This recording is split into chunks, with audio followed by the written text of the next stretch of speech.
Recording in progress.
Good afternoon, Excellencies, participants, ladies and gentlemen. Assalamualaikum warahmatullahi wabarakatuh. Welcome to the second International Conference on Management and Sustainable Environment, or ICOMSE 2025.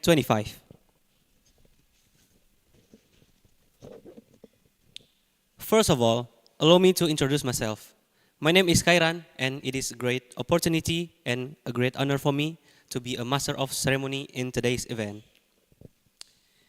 The Honorable Mr. Dananjoyo, SA, MSc PhD, as the Chairman of the second ICOMSE 2025.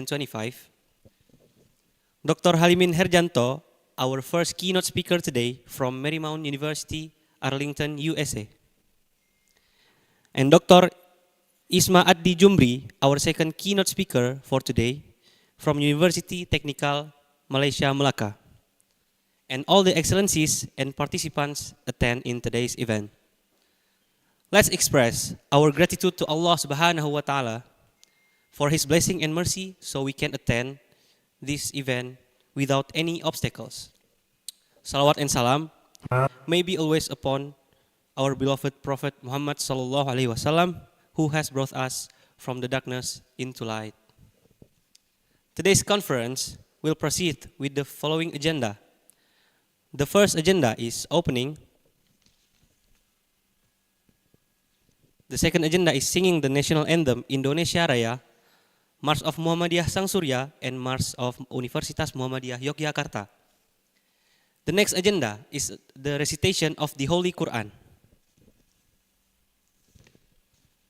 The fourth agenda is speech from the chairman of the second ICOMSE or director of IUP Management, UMY. The next agenda is plenary session and discussion. The next agenda is parallel session, best paper awarding, and the last agenda is closing. So moving on to the next agenda is singing the national anthem Indonesia Raya, March of Muhammadiyah Sang Surya, and March of Universitas Muhammadiyah Yogyakarta. Ladies and gentlemen, please rise and stand for our national anthem. Dirinya apa? Enggak, dirinya apa namanya? Iya. Indonesia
Muhammadiyah Yogyakarta, wadah kaum muda bertakwa, berbakti untuk nusa dan bangsa dan berjiwa satria.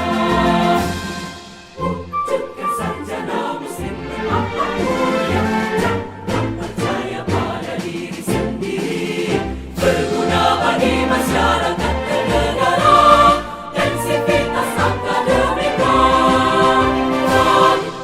Tunas muda Muhammadiyah kan selalu setia, mencerdaskan kehidupan bangsa demi negara kita, Republik Indonesia.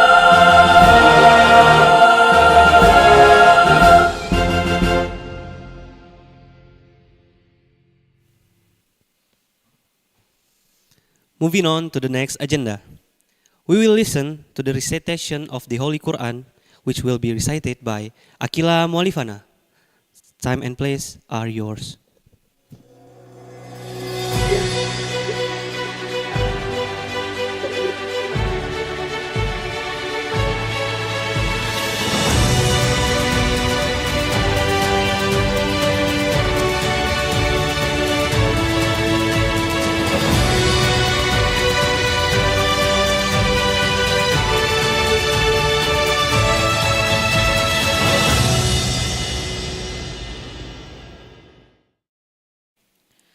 A'udzu billahi minasyaitonir rajim. Bismillahirrahmanirrahim. Law anzalna hadzal qur'ana 'ala jabalin lara'aitahu khashi'an mutasaddian min khasyatillah wa tilkal amsalu nadribuha lin-nasi la'allahum yatafakkarun. Huwallahu allazi la ilaha illahu alimul ghaibi wasyahadah huwar rahmanur rahim. Huwallahu allazi la ilaha illahu al-malikul quddusus salamul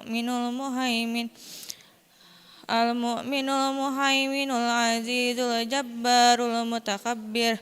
Subhanallahi amma yusyrikun.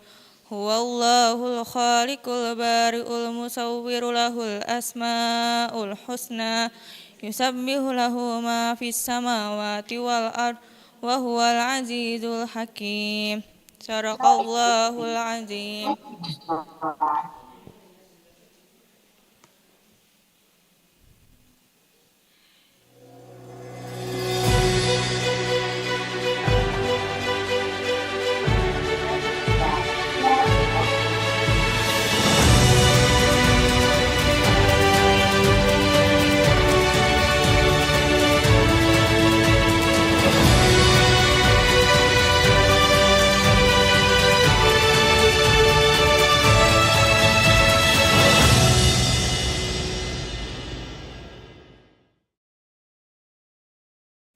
Thank you, Akila Mualifana.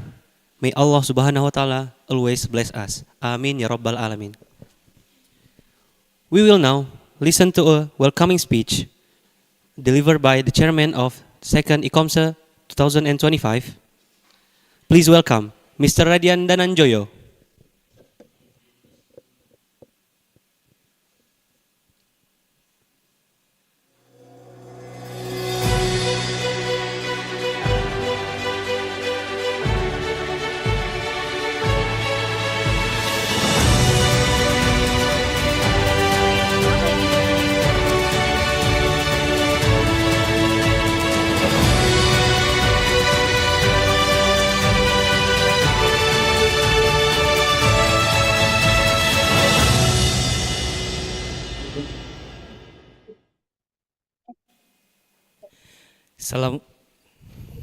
Assalamualaikum warahmatullahi wabarakatuh.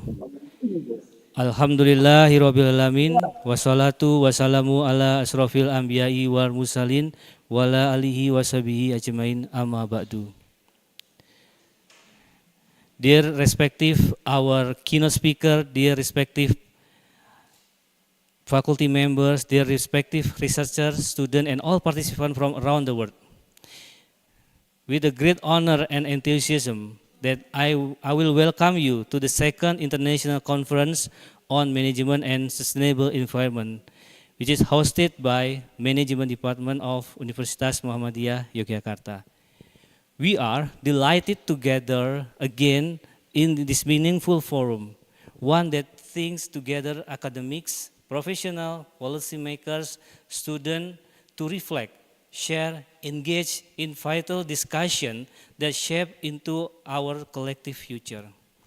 In this year, our conference carries the powerful theme, which call it by Green Technologies and Innovation, Managing Business Transformation for a Sustainable Future. It will reflect a timely response to the environment challenge we face globally, but also a deep commitment to reshaping the way we manage a business, rethink strategies, and align with sustainability. A sustainable future is no longer an option. It is a must for us to change for our sustainability. As we move through, we marked by rapid technological change and ecological urgency. In today's activity, we will always doing the sustainable environment, and then we also concern this sustainable activity with the business activity. So in this occasion, I would like to say congratulations for all of you to present in this activity. Hopefully, you will get a lot of insight from this activity, and then we will give you a lot of benefit for all of us. Thank you. Billahi taufiq wal hidayah. Assalamualaikum warahmatullahi wabarakatuh.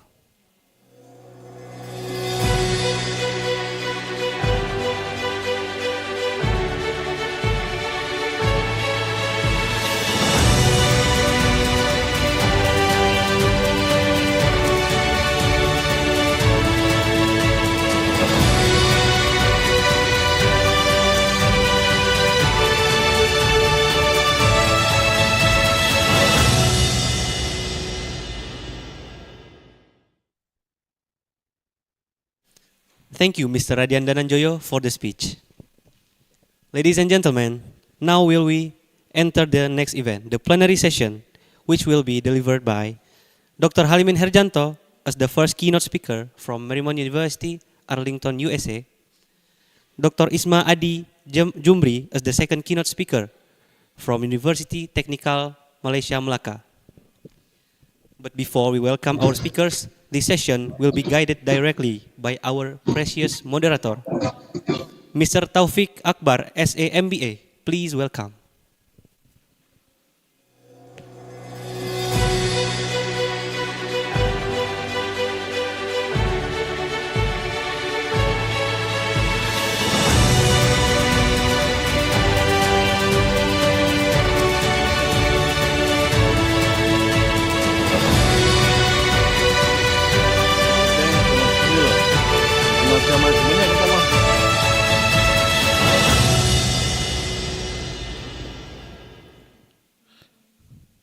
Okay, Assalamualaikum warahmatullahi wabarakatuh.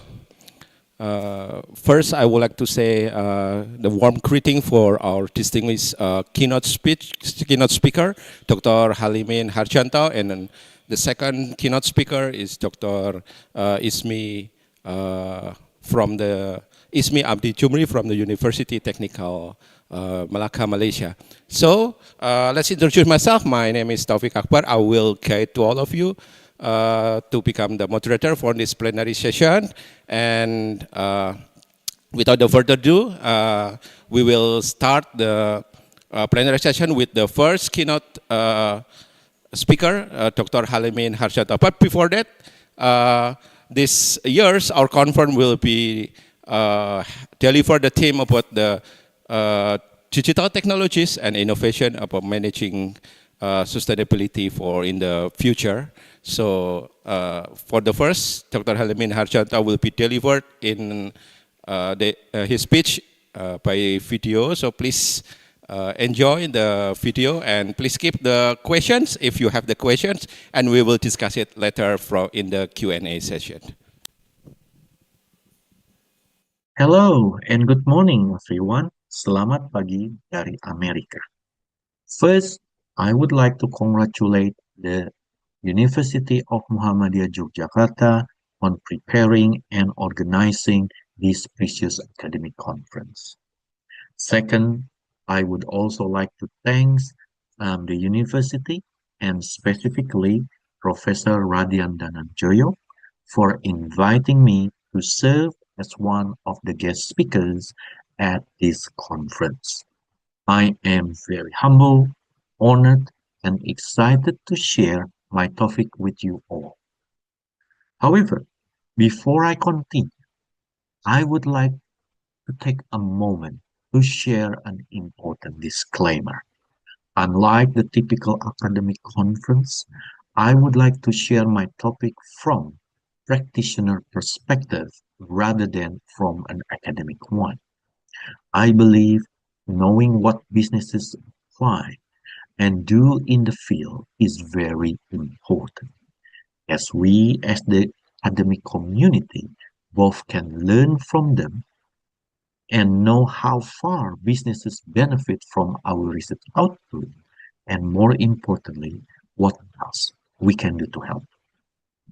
With that being said, therefore, I would like to inform you that all materials that I am about to share with you were taken from non-academic sources.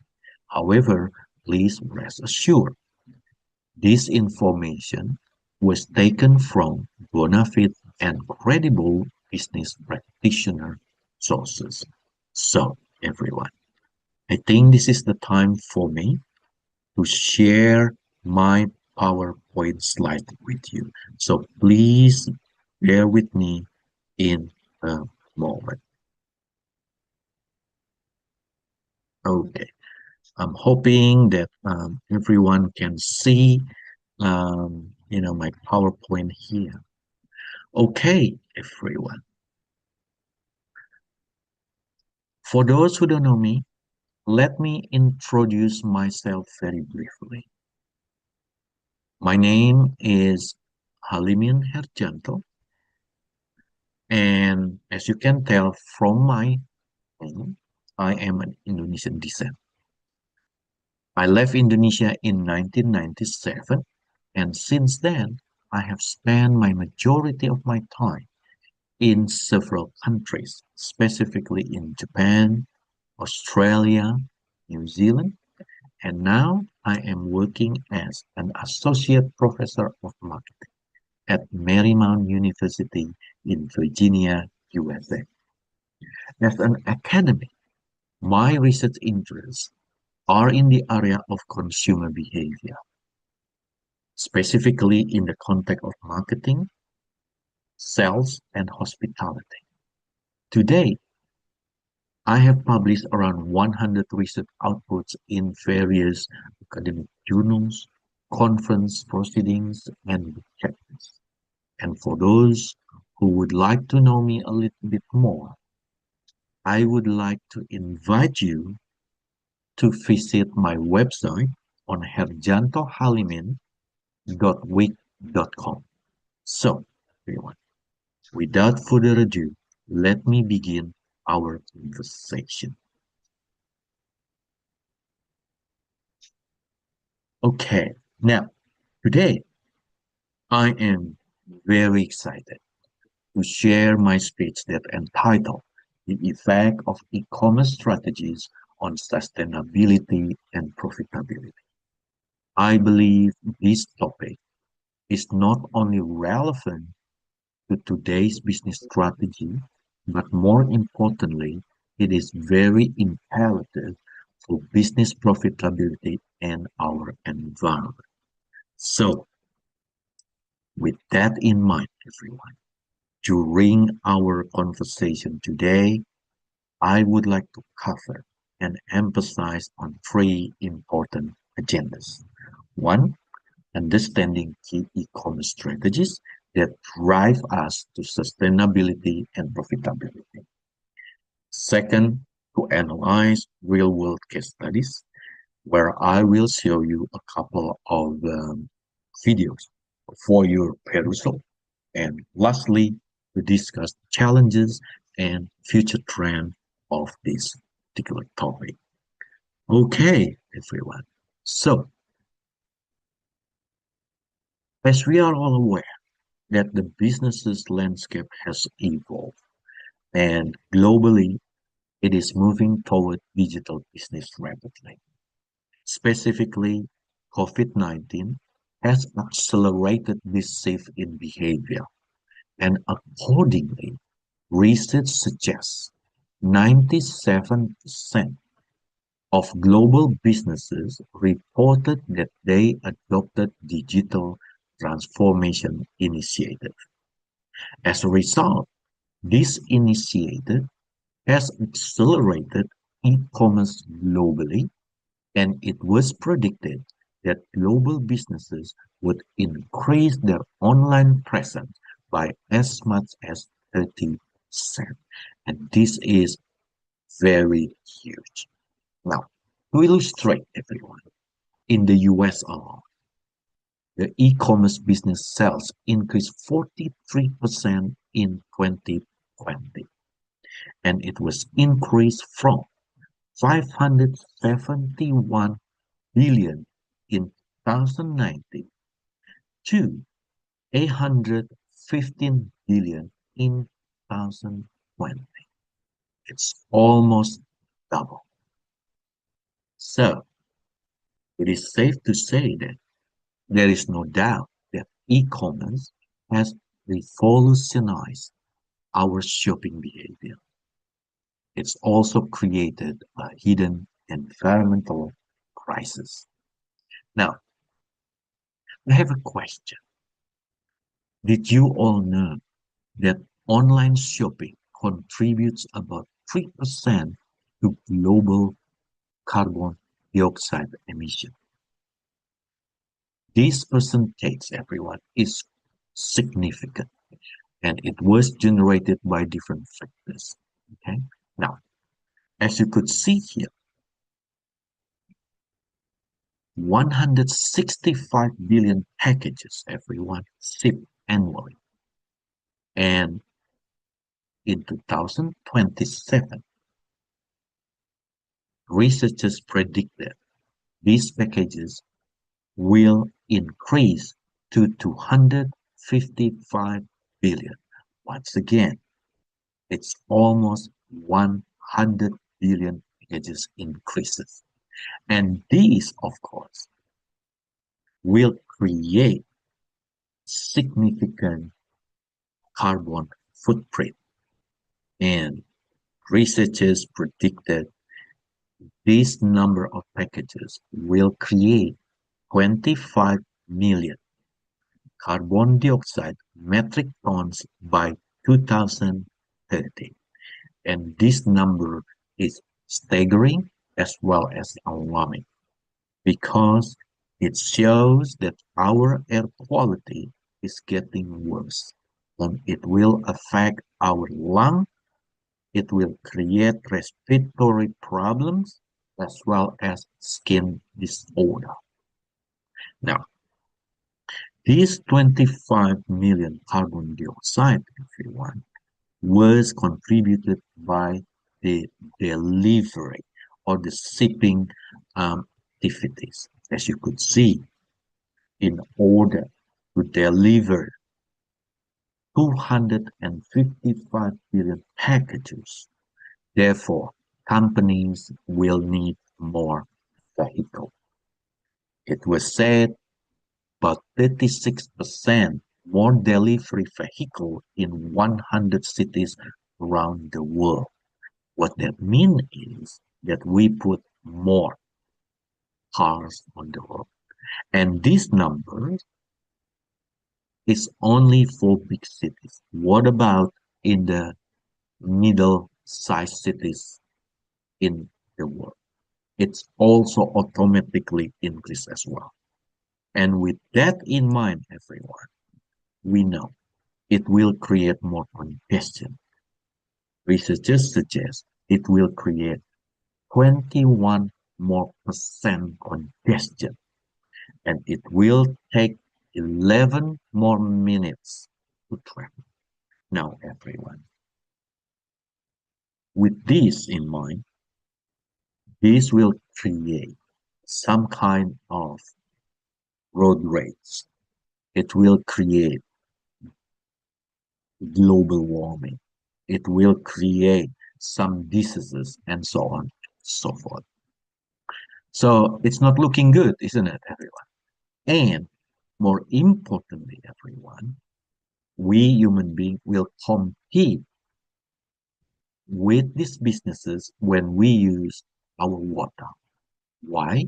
Simply because every single purchases online that was done by you and me and everybody in the world will be recorded in companies' data center.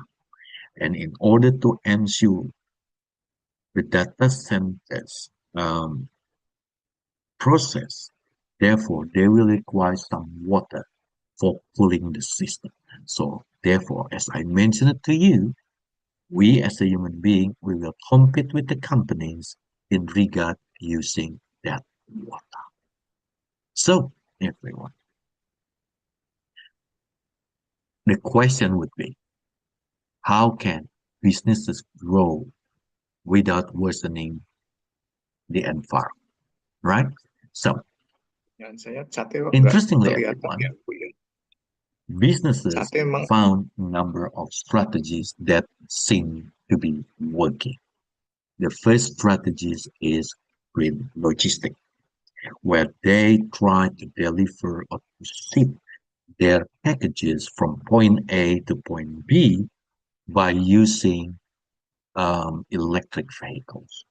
One of the giant e-commerce in the world, Amazon, has initiated using electric vehicles. And I'm going to show you a video later on regarding this initiative. By using this electric vehicle, it will obviously cut some carbon dioxide emission, which will help the human being health in the future. The second strategy is sustainable packaging. Now, sustainable packaging relates to packaging recycle, packaging design, and so on and so forth. Interestingly, everyone, Pumas, okay, the shoes or the sport outfit company from Germany introduced clever litter bag initiative. Okay, this initiative has helped them to reduce 65% packaging. So this initiative encouraged Puma's customer not only to recycle their boxes, cardboards, plastic, but also design those packages in such a way to minimize using such material. The third thing also, I'm sorry, is carbon offsetting, which means if they can deliver the packages electronically, all the companies can send it to electronic. For instance, here in the United States, and I believe in everywhere in the world, services companies such as banks or insurances or your pension or whatever it is, they try to reduce, using paper by sending the statement online or um, telling you or inform you through the text messages and so on and so forth. This initiative also can help deforestation as well, which again will offset the carbon in our air. Finally, they also apply what they call a circular economic model strategy, where they once again try to motivate the customer involved in 3R: recycle, reusing, and reduce products. So therefore, they are trying to help the environment by not producing new products. So, for instance, Patagonia, one of the global well-known for the outdoor outfits, work very closely with TradeShop and every single recycle website to recycle their product in such a way. Now, interestingly, everyone, okay, by exercising or adopting such strategies, it seemed working quite well. Okay, so for instance, by using or utilizing one or the combination of the strategies that I mentioned early on, it seems increases the customer demand. At the same time, it will help the company to save their costs as well as to improve customer and loyalty. Now, let me give you some kind of more information on that. One of the research in the United States suggests that companies that use all the strategy was able to improve 66% of customer loyalty. And interestingly, these customers are more than happy or willing to pay more money as soon as they know the company that they are dealing with, they are trying to protect the environment. So this is a good thing, isn't it? Also, everyone, to give you a real example here. For instance, Zara, this is a popular young woman outfit company. They implemented an AI-driven inventory system, and this system helped them to reduce overproduction as well as saving millions in wasted stock. Secondly, the IKEA. IKEA is one of the most popular, cheap, and modern furniture company from Sweden. Also introduced what they call it buyback program. So this initiative allow IKEA around the world to buy second-hand furniture. So this initiative help to reduce the furniture waste, but at the same time create some kind of willingness from their customer to keep coming back to their IKEA. So from these two companies, everyone, we can learn that sustainability is not a trade-off, but it is competitive advantage simply because it works, isn't it? No, everyone.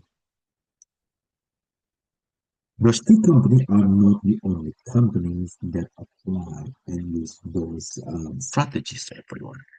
More importantly, as you know, Amazon, one of the giant e-commerce company in the world, also understood these strategies very well.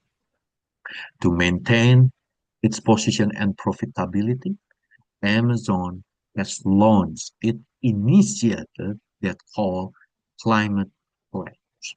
Okay, this initiative help Amazon, okay, to think more environmentally friendly in their operation. Now, before we discuss it further, let's take a moment to see what this initiative is all about. So this video is about 2 minutes, and let's see what Amazon did to our world.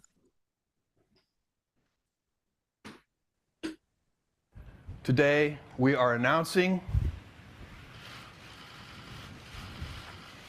the Climate Pledge. The Climate Pledge is to meet the goals of the Paris Agreement 10 years early. Amazon becomes the first signatory to the Climate Pledge. We want to use our scale and our scope to lead the way. And one of the things that we know about Amazon as a role model for this is that our business it's a difficult challenge for us because we have deep, large physical infrastructure.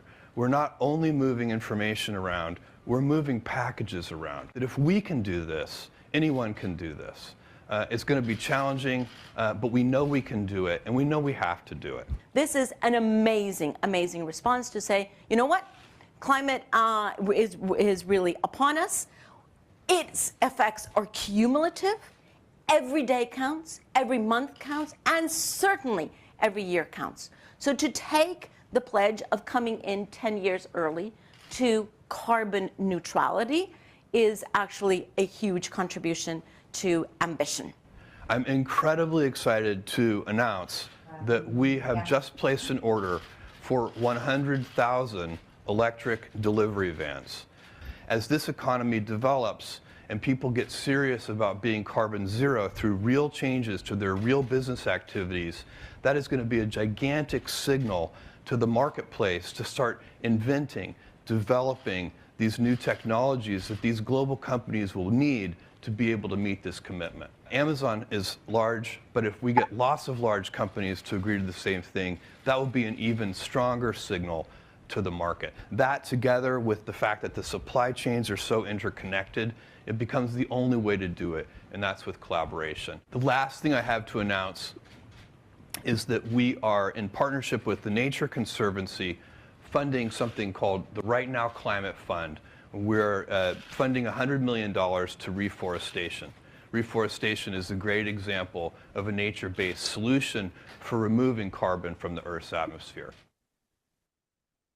Okay, everyone, that's an interesting, brave example, isn't it? Now, to summarize what that climate pledge initiative is, first, Amazon has invested their money to buy and to utilize 100,000 electric delivery vans by 2030. Second, this initiative hopefully will create a zero carbon dioxide emission, or at least to reduce 50% of that emission. In addition, they also contributed to deforestation funds to reclaim or to rebuild or to replant our forests by giving up 100 million per year. And of course, they also try to reduce the packaging waste by 33%. And interestingly, everyone, as soon as this climate pledge was announced, used as well as exercised by Amazon, as you could see, Amazon Prime membership loyalty has increased 15% retention. What that means is that their customers appreciate what Amazon did to our world. But does Amazon the only businesses in the world that, involved in protecting our environment? The answer is not. Now, let's see the second businesses that also seriously protecting our global environment, and that is Alibaba. Now, Alibaba is a giant e-commerce in China, introduced green e-commerce initiative, and let's see what they did to protect our world.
Right, everyone. That is another interesting brief video on how organization, specifically a giant organization such as Alibaba, protect our environment while maintaining their profitability. Now, as summary, everyone, so Alibaba has utilized this Tianyao system, and this system is the AI-based system that can create more efficiency. In other words, this system can reduce 30% of emission simply because they are no longer need to use forklift, as well as there is no such kind of inaccurate, you know, sorting the delivery. Secondly, this system also help the Alibaba to recycle about 75% of their resources. And once again, it's very similar with Amazon. A Chinese customer, as soon as they understand that Alibaba has tangibly as well as seriously protecting their environment, and you can see here this initiative has created 22% more profitability. And these two example has shown once again that people around the world, they are appreciating a company's willingness to save the environment, and therefore they are becoming more loyal to that organization. However, everyone, whether we like it or not, okay, all this information, all those benefit comes with some challenges. One of them, of course, cost. Electric vehicle, AI-based system are not cheap, are very, very expensive. And therefore, at the moment, only big and medium-sized of company may able to avoid it. But in the long run, as soon as these the system are more available, I believe that the smaller companies can also adopt such system. The question is, are they ready? Okay. Now, the second challenges that we may um, face is the greenwashing concern. So greenwashing means misleading. Okay. So as you know, there are so many companies try to, you know, get on to this particular phenomenon by lying to their customer. For example, H&M, cheap fast fashion company, had a greenwashing problem because they misled their customer with the eco claims. Okay, so because of that, some of the customer, they are not only reluctant but also they distrust to these companies as well. The third potential problem that company may face is the regulatory pressure. As you know,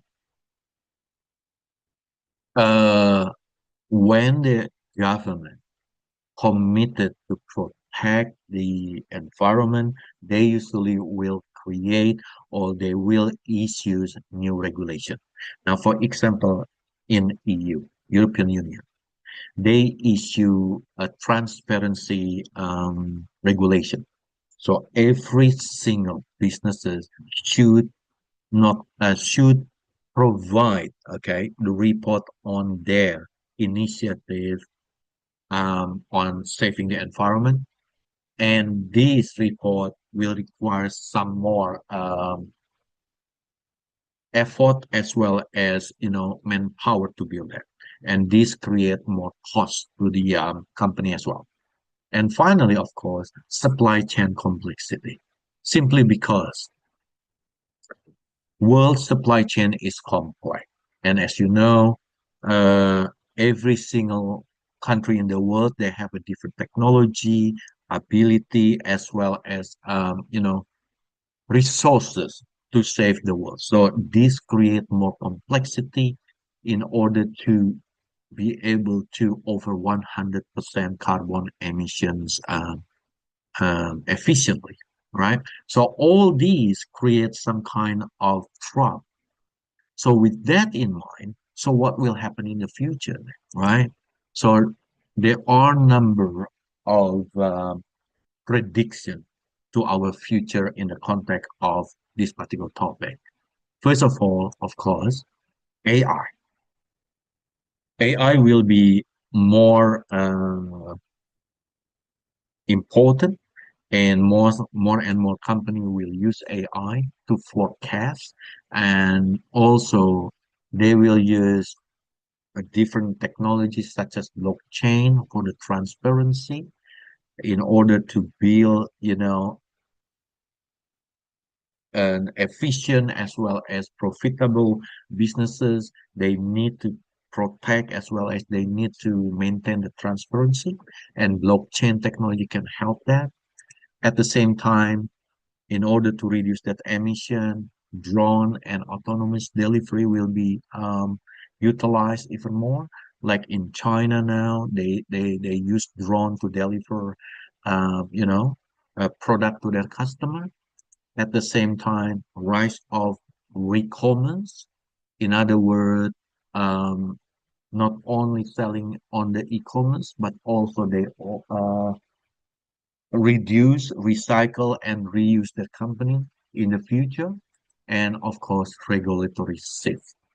Because as you know, most of the country in the world, they are committed to save the world even more, and therefore the regulatory will be even more important as well as more rigid. So, everyone, with all this being said, so we can learn in few important elements. One, one, as a company, that we need to maintain our ethical um, understanding. Remember, as I mentioned it to you, as soon as the customer understand how far the company protect their environment, they become loyal. It shows that customer only want to deal with the ethical businesses. So therefore, sustainable e-commerce is not only ethical, but also profitable. The second element that we may need to think carefully is technology. As you know, technology has helped us significantly, but how are we going to adopt this technology? And more importantly, how can we have this technology as cheap as possible? And lastly, of course, consumer demand. Every day, people are getting smart. People are aware that our globe is sick at the moment. We need to do something with our globe by reducing the emission as well as to forest to create more forests in the world to reduce this carbon dioxide in our air. And this once again will translate to the customer loyalty. So that's all I have, everyone. I hope this information will give you a little bit more understanding on the importance of the environment, as well as the importance of technology, and more importantly, the importance of ethical attitude. With that, everyone, thank you very much. And I hope once again it will give you more information. And if you have any question, please feel free to send me that question on my email. Professor Dananjoyo know my email. Otherwise, thank you very much. And I hope each and every one of you have a good day. Thank you and bye bye. Okay, thank you very much for the nice speech from Dr. Halimin Harchanto that deliver about the what we call it sustainable marketing, especially practice in e-commerce. So I hope all of you get the insight from his speech, especially we are as the researcher, you can research further related about the e-commerce and how e-commerce facing the challenge to practice about the sustainability.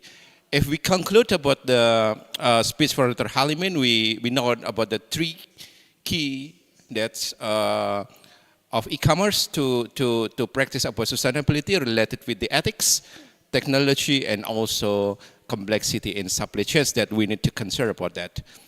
Okay, so we move to the next keynote speakers. The second keynote speaker, we have the Dr. Ismi Adi Chamri from the University of Technical Malacca in Malaysia. So I will greet the Dr. Ismi. Good afternoon, Dr. Ismi.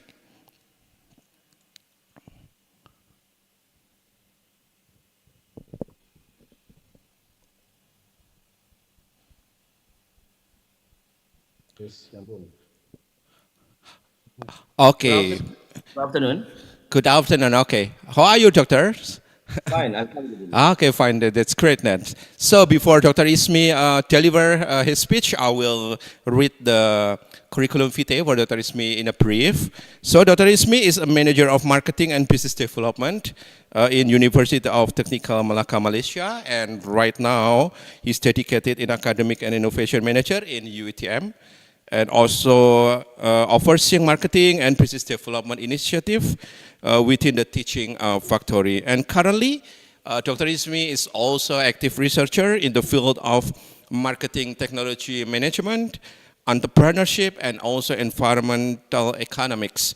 Dr. Chamri also has published so many papers in international journals and also conducted some conference. Now he has also authored some key studies on consumer behavior, innovation adoption, digital entrepreneurship across the Malaysia and Southeast Asia. I think it's very interesting lifetime journey for your academic career, doctors. Now, Dr. Ismi, you have around 30 or 35 minutes to deliver your speech. After that, we following with the Q&A session. Are you ready, doctor? Okay. Okay. My voice Okay. ready? Right? Yes. Okay. Yes. Yeah. Okay, doctor. The time is yours. No. Okay. Bismillahirrahmanirrahim. Alhamdulillahirabbil alamin wassalatu wassalamu ala sayyidina Muhammad asyrafil anbiya wal mursalin wa ala alihi wa sahbihi ajmain. Rabbi shrah li sadri wa yassir li amri wahlul 'uqdatam min lisani yafqahu qawli. Amma Bismillahirrahmanirrahim. Okay. The topic that I would like to share with you all, I call meet. I will explain regarding what meets at the end of this session. Meet is strengthening a sustainable TVET entrepreneurial ecosystem. Yeah. Okay, doctor. Sorry for interrupt. Can you enlarge your PowerPoint by press the display setting on the middle, on the up of your PowerPoint? Yes. Wait, No. On the up of your PowerPoints, you have display setting, right? Okay. Yes. On the right below, right? Yes. Because it's maybe quite too small here. Is it fine if?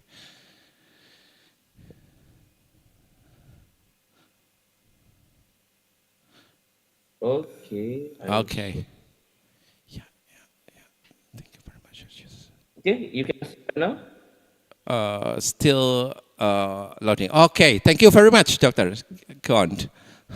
Okay, the topic I will share with you all, meet. I will explain what meet after at the end of this session. Strengthening a sustainable TVET entrepreneurship ecosystem. So normally, when we talk about Malaysia, so normally I will start with pantun. I start with pantun. Sorry. Okay, indah nama Sungai Melaka, tempat ikan kejam mengejar. saya Isma dari UTM Melaka, mohon juga tunjuk ajar. So that's pantun from Melaka. A little bit about myself. Currently, right now, I'm as a lecturer, senior lecturer at the Faculty of Technology Management and Entrepreneurship. Even though we are technical university, but we still have some sort like business faculty. We call Faculty of Technology Management and Entrepreneurship. I joined UTM in 2010. Before that, I'm working at a private university about 7 years. Starting 1st May 2021 until 30 June 2025, I was a director for Center for Enterprise and Entrepreneurship Development. So, and starting from 1st July, just start a new position as a Marketing and Business Development Manager for Teaching Factory. So, a little bit about my university. I believe that most of you all may be familiar with established university like Universiti Malaya, Universiti Putra Malaysia, UITM. But few of us probably maybe you less heard about UTM. So UTM located at the Melaka. It's not far away from the KLIA, Kuala Lumpur International Airport, and established on 1st December 2000. So UTM can be considered one of the technical university. We focus on TVET, and this year is 25 years old for UTM. Before that, we known as College University Technical Kebangsaan Malaysia, KUTKM, and rebrand in February 2007 into new name. We call it University Technical Malaysia Melaka, or UTM. And as I mentioned to you, if you visit UTM, you also have opportunity to visit Melaka historical city. From my experience visit in Indonesia, I can say that Melaka some sort like Semarang because we have history, dash, and everything. So it's not far from Kuala Lumpur International Airport.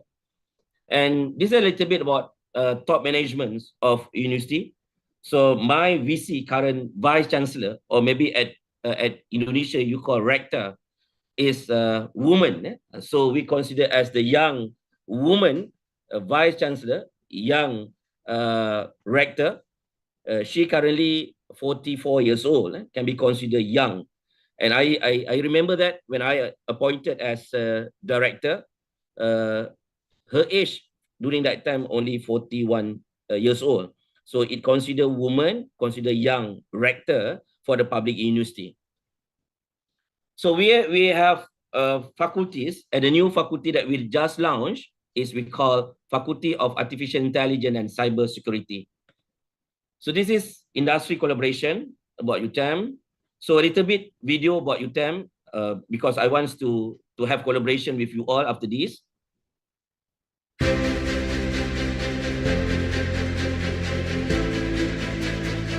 University Technical Malaysia Melaka, widely known as UTM, was established on December 1st, 2000. Are widely known.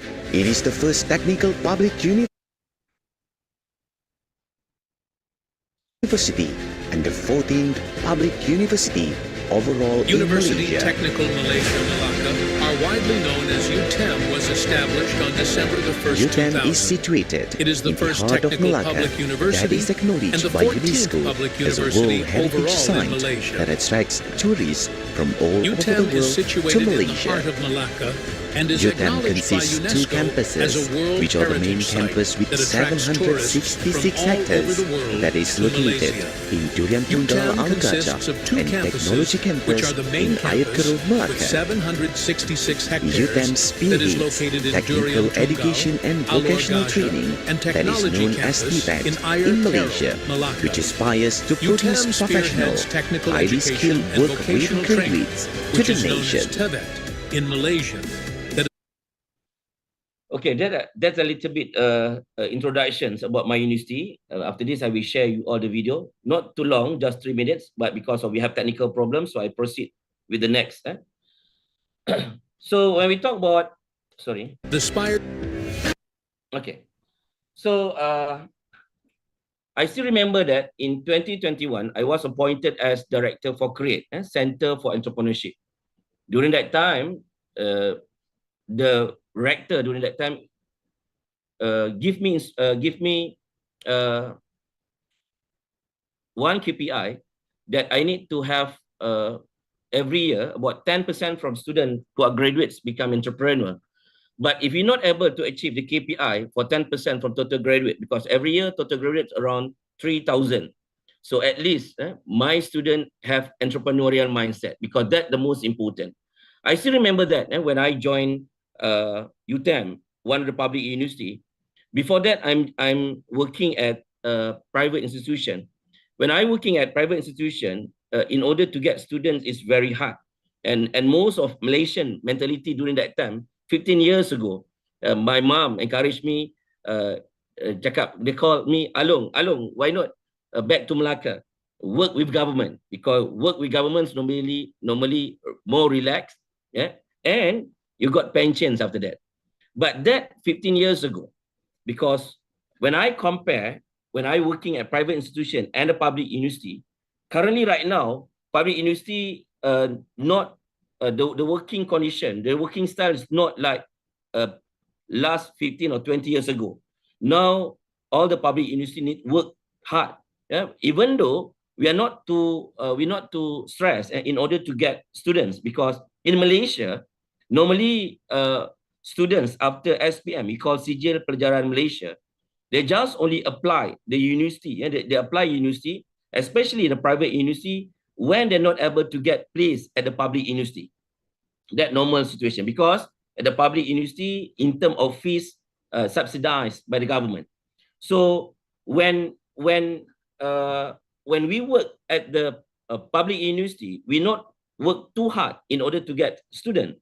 But now we have a lot of KPI. We also want to increase numbers of students, because we have another KPI, key performance indicator, every year that we need to report, which is generating income. Means that currently right now, starting last 3 or 4 years or 5 years ago, governments also give lower budget to the university. When we got lower budget from the public, from the government, so all the public university need to work hard in order to increase numbers of students. So that one of reason why I mentioned that public university needs also work hard and also must have entrepreneurial mindset. So that's why UTM set up one center we call Center for Enterprise and Entrepreneurship Development, because the first, we want all our graduates to have entrepreneurial mindset. And not only that, from total graduates, 3,000 every year, our total graduate, 10% must be entrepreneur. And from that particular numbers, we also expected in the future, we also have students involved in technopreneur. Because of every year, university needs to report to the Ministry of Education in order to have a percentage in terms of GE, graduate employability, GE. So last year, our graduate employability rate, 98.1%. 98.1%. This year, we target to have 100% from our total graduate get job after their graduation, within 6 months after their graduation. So one of the elements that contribute to the GE, graduate employability, is the entrepreneurship. Means that those who are involved to become entrepreneur, we consider also they have job after their graduate. So when I joined CREATE as a director, I still remember that in 1st May 2021, during that time, KPI set by the Ministry of Education is only 3. But when I joined CREATE and Ministry of Education, during that time, from 3 KPI, the Ministry of Education increased the KPI for entrepreneurship for each university to 7 KPI.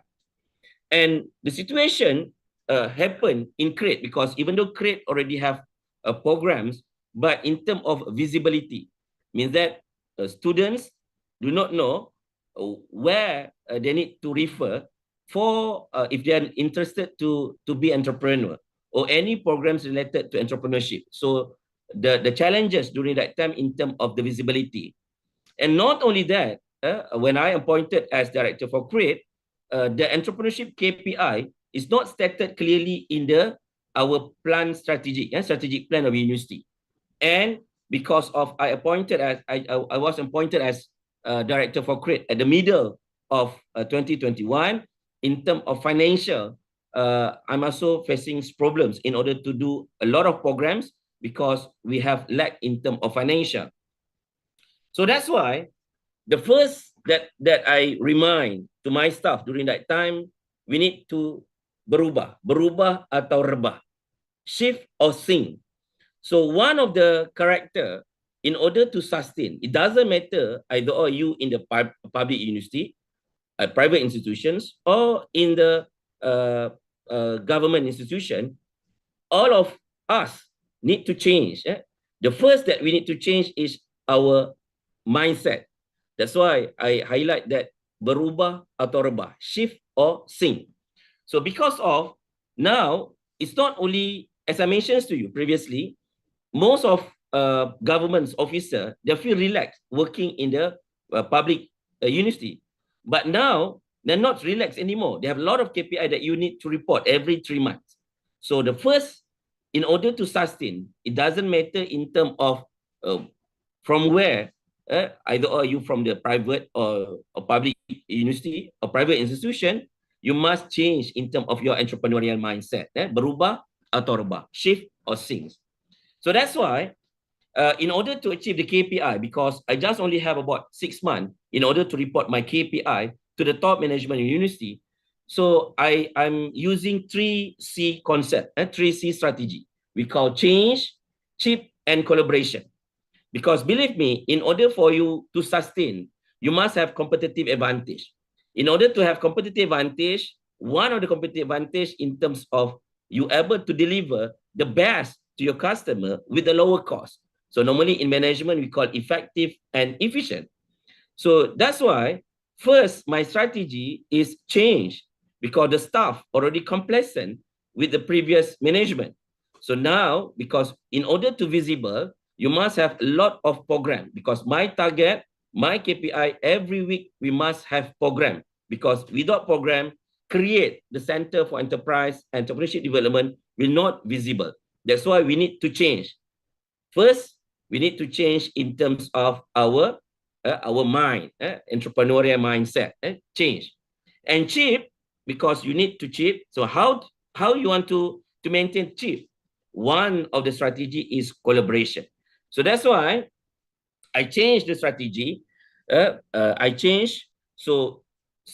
I want to encourage students to join entrepreneurship program.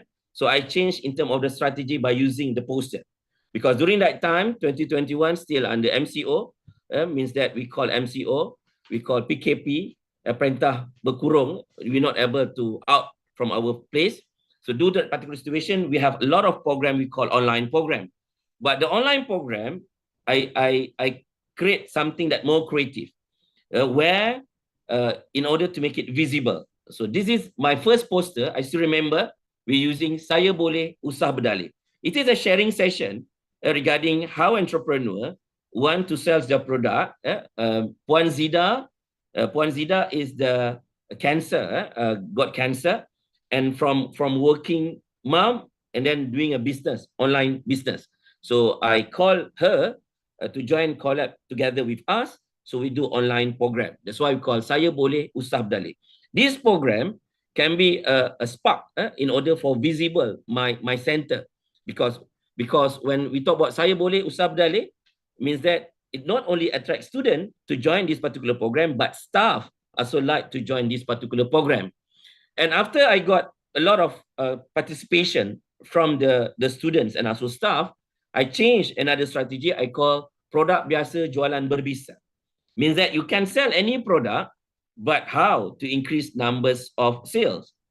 And during that time in 2021, we have viral regarding kids around 11 years old make sales by using Shopee platform. So I call that particular kids, Adik Umar, and I make that particular program biarpun cilik berniaga cerdik. And I also collab with alumni. I also collab with alumni because you facing in terms of financial limitation, financial constraint. When you collab with alumni, normally you don't need to pay your alumni.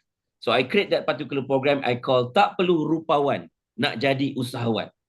And I also call one of the asnaf entrepreneur, and I request Encik Zaidi to deliver talk regarding label menarik ramai tertarik. However, most of the students start doing a business, but they don't want to register their business. It can be considered illegal business.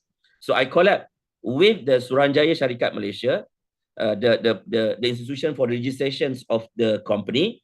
So I call that particular program Daftar Syarikat Ramai Terpikat. So this is the way how I want to encourage students to involve in business legally and to attract, and not only students but also staff join this particular program. And these are all the program all together in 2021. I achieved almost about 41 program. Every week we have a program because we want to make it visible, and all KPI, even though I appointed about 6 months, so all 7 KPI that set by the Ministry of Education, I am able to achieve 100%. And we also collab with the ministry. I also able to bring Ministries of Education during that time to UTM, and I involve students in any events, challenges for events. So this is one of the sweet memory where my students able to get #1, Johan, #1 for Juara Cabaran Niaga Franchise 2021. So in 2022, I speed up the momentum. So we make one program, we collab with influencer. So this program I call Abanggan. I call that particular program Biar Santai Tapi Sampai. And during that time, Rector identified entrepreneurship is very important. And so we invite Minister come to UTM again. So we call program Convention Keusahawanan Teknikal Wanita because of our Rector, our Vice Chancellor is woman. So we create one program for women. That's why now they already have KPI from total graduates. Every year, our total graduates about 3,000. So every year, 10% from total graduates must become entrepreneur. 10% equal to 300 students. And from 300 students, 3% must be women entrepreneur. So this is a program that I managed on 2022. So about 4,400 students involved in that particular program. 33 program, 44 program in total. So students involved in a lot of competition. So this is a picture for the competition. The competitions we collab. And we also collab with banks because in order to get financial, because when we want to do event, we need to collab with a financial institution because we need budget. So we collab with Bank Rakyat, Maybank. So this is the picture that our student got financial, especially Asnaf from Zakat. So we got Zakat to manage the program for the student, for the seed money for the students. So this is the achievement. In 2021, I able to manage about 87,000, 2022, 276,000, and 2023, 82,000. So from we facing lack in terms of financial, but through collaboration with all parties, so we able to generate income, not income in terms of university, but income means that we able to have grant to do a lot of program. From starting, we don't have a budget. So now we have a lot of budget come from several sources. Okay. So this is a program. We manage the program in 2022, focusing on women. And Alhamdulillah, in 2023, Management University already set up the entrepreneurship as one of the KPI, clearly stated in the plan strategic UTM 2023-2025. regarding the entrepreneurship. So this is the KPI. So in order to sustain, when we talk about sustain, you must start, because even though I start in 2021, I able to achieve that particular achievement when we put in the plan strategic university in 2023. So for the sustainability, it's not the one night process. It takes long time. It takes long time in order to achieve the KPI. So this is for me the highest achievement when the university put the KPI for entrepreneurship in the strategic plan of your university. So this is the highest impact in 2023, where I able to invite Ministries of Entrepreneurship and Cooperative, KUSKOP, we call KUSKOP, Kementerian Usahawan dan Koperasi, and a sweet memory. This is our first alumni who are currently who are minister, because of UTM just 25 years old, so we don't have minister currently right now. So now I able to bring one and the only our alumni who are minister, and he is the ministers of KUSKOP, Kementerian Usahawan and Koperasi. So Datuk Iwan Benedict come to UTM, a very sweet memory for us, and we are also able to get another budget from the minister. So we have good collaboration with our alumni and other minister and also institution. So we have another budget, means that we not depend on budget from the university, but we find another financial assistance and also budget from other institutions from outside a university. So this is the KPI achievement for the plan strategic plan of university. So I go to the next level. So I want to share with you all regarding one concept. This is all the programs that we manage in 2023. So I would like to share with you all one story about Nur Syafiqah binti Abdul Rahim. Nur Syafiqah binti Abdul Rahim is my students, that she is under the group that we call Asnaf. So Asnaf means that zakat recipient. So we able to get seed money. We not call seed money, we call zakat.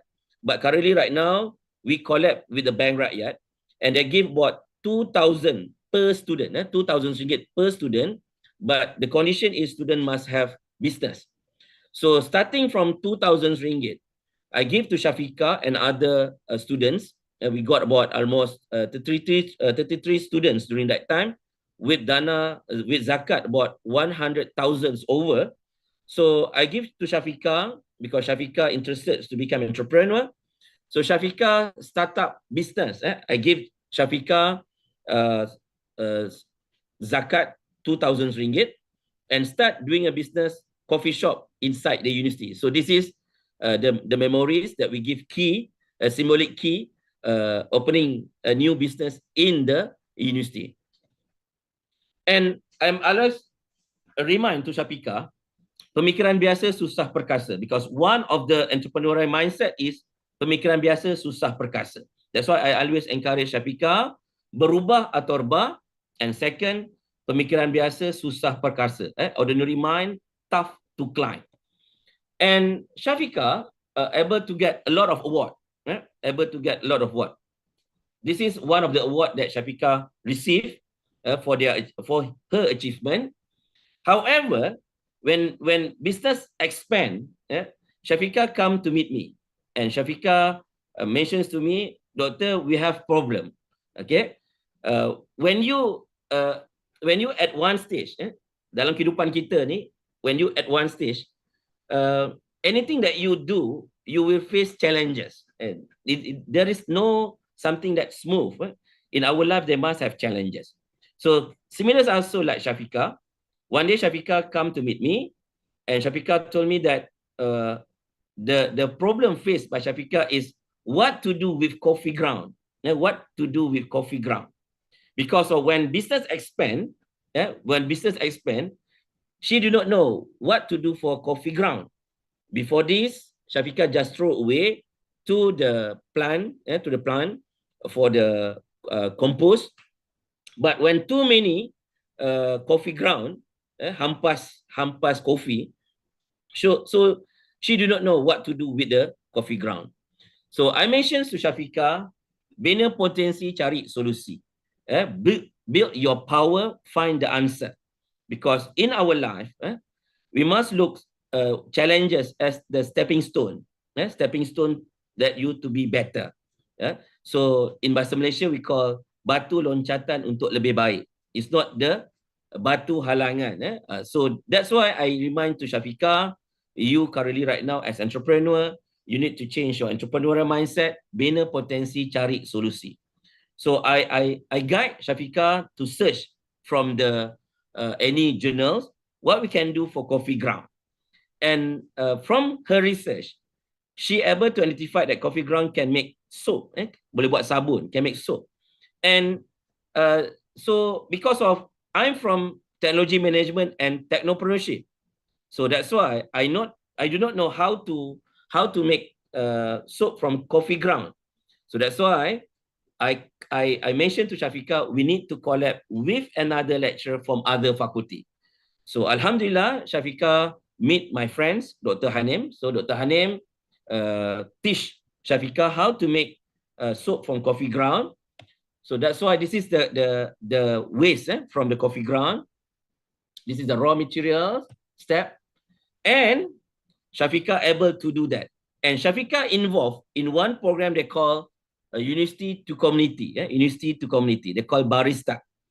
And one of the uniqueness of Shafiqah, because Shafiqah like challenges. So one day, Shafiqah come to meet me again. Shafiqah told me that, Dr. Isma, I want to do program with the prisoner. Or in Bahasa Indonesia, they call narapidana. In Bahasa Malaysia, we call banduan. So this is a good challenge, good experience.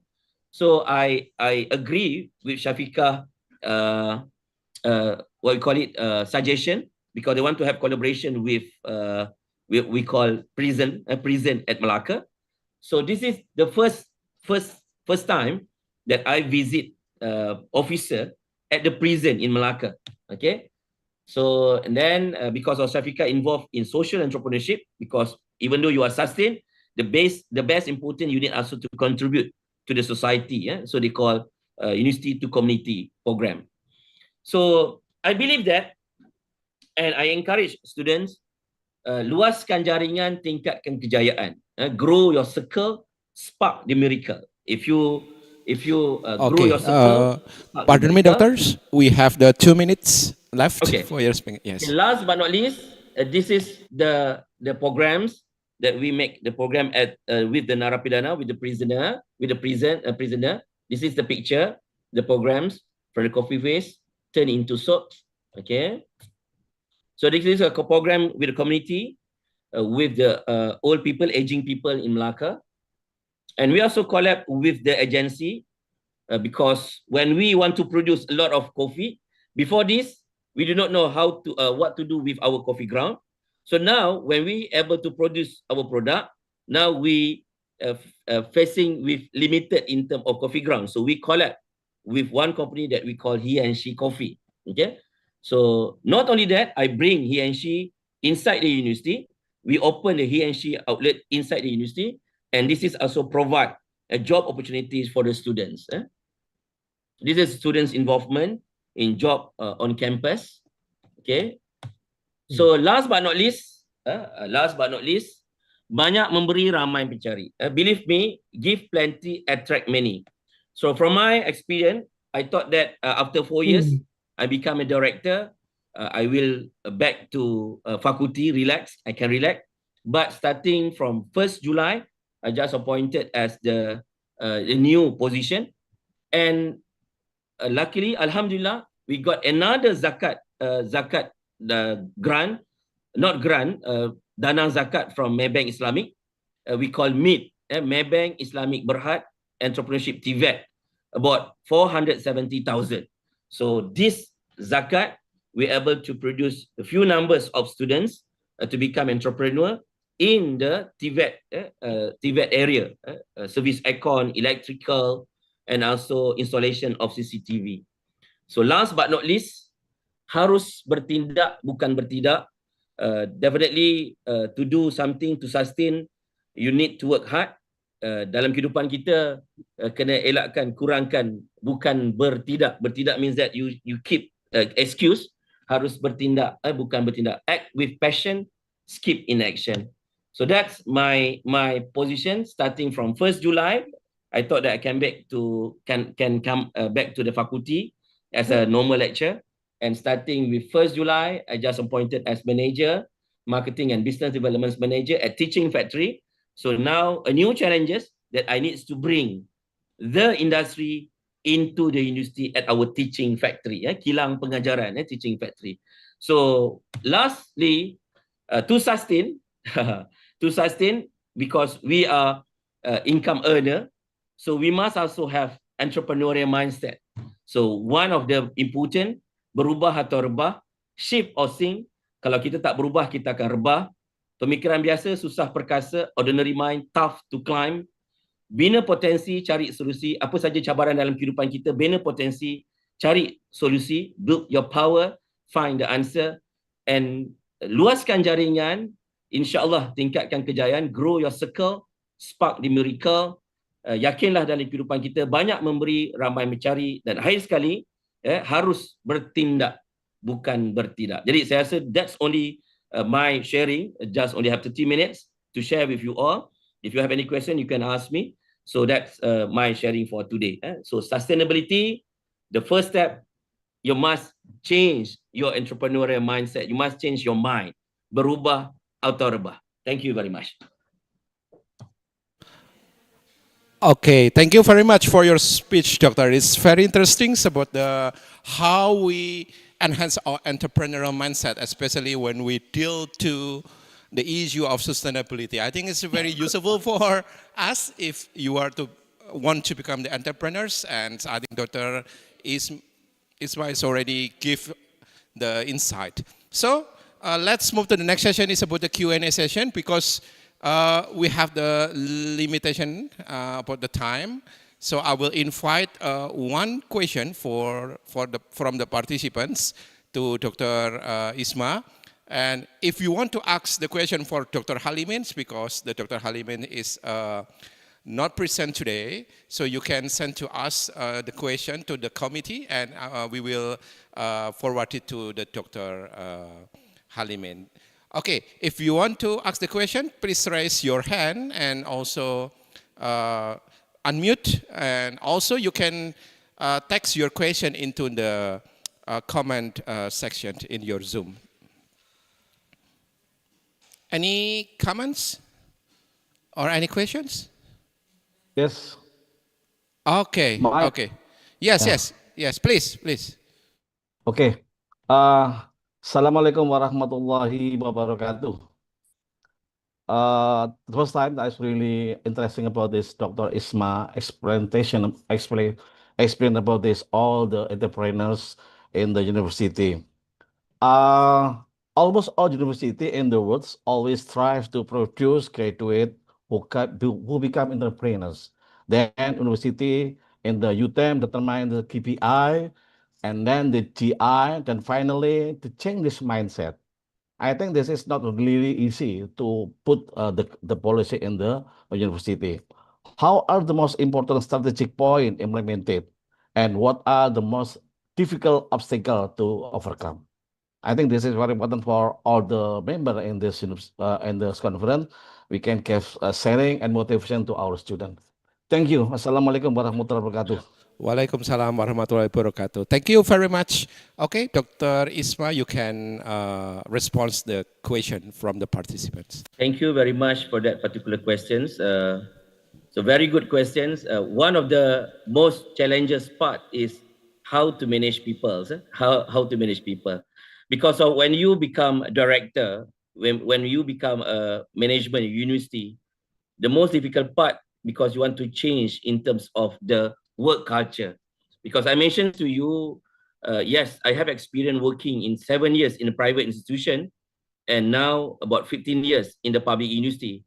The most challenging part is to change the working culture from the government's mindset into the private, or we call entrepreneurship mindset. So that's the most challenging part. And one of the successful factors is you got support from the Ministries of Education and also the top management university. Because I mentioned to you that my rector, consider young, my rector right now is woman, 44 years old, full professor. And during that time, I still remember in 2021, most of the dean and also director is aged below 45. And I always remember she mentions that we have one group we call F1 group. So she mentions that I want you all not only walk with my pace, but run with my pace. Means that to change the work culture, the best, you must have a very good team. One of the best team, probably maybe the successful, in my perspective, my rector, my VC, my vice chancellor, they put all the young people to manage the faculty and also the center. So easy, because for example, maybe I'm not saying that it is difficult. If you put someone professor already established, so when you young as a vice chancellor, as a rector, probably maybe it is a challenges for you to manage that particular professor. So that one, I think one of the successful key or ingredients for this particular achievement is the support from the top management, and maybe you need young people. That's why maybe Ministries of Education appoint young women to become our vice chancellor or rector. So that may be one of the reason to achieve this particular KPI. Are you get the answer? Yes. Yeah. yes, Okay. Thank you. Okay. Thank you very much. I think the answer really great. Yeah, about this emotion, about this gap, between leader and the staff. That is Yes, very sure. important Yeah. to spirit this emotion. And thank you, Dr. Isma. You're welcome. Because yes. at Malaysia right now, I can see that the trend for the management of the university, normally they put the young people to manage the university. Currently, right now at Malaysia, right there. Yes. Congratulations, you have got a lot of reward. Okay, thank you very much. So it's time for me to conclude the event of plenary session for today. So once again, thank you very much for Dr. Halimin Harjanto that already giving the speech, and also Dr. Isma. It is for insightful speech, and thank you very much for all the participants that already joined. If you still have the questions, you can engage with Dr. Isma or Dr. Halimin.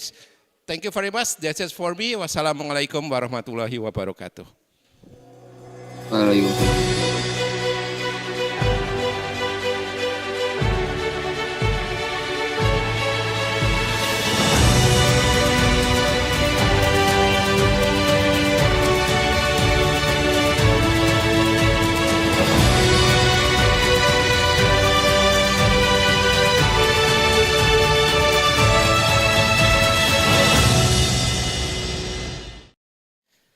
Thank you to our keynote speakers, Dr. Halimin Herjanto and Dr. Isma Addi Jumri, for your valuable insights. And thank you also to Mr. Taufik Akbar for guiding the session so smoothly. Now, we enter the main core of this event, namely the parallel session. In this session, participants are asked to enter the breakout room that has been distributed by the committee through the program booklet. So please contact the committee in WhatsApp group if there are any difficulties or any problem in finding breakout room. Thank you so much.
mundur Pak kita.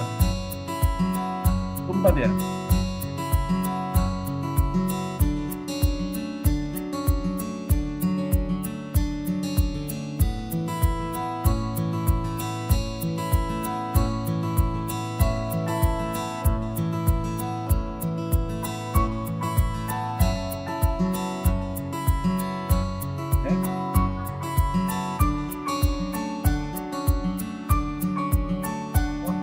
Paralel.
that might affecting the turnover Recording in index. progress. Thank you. Yeah, sure. Yeah, that's very interesting. Yeah.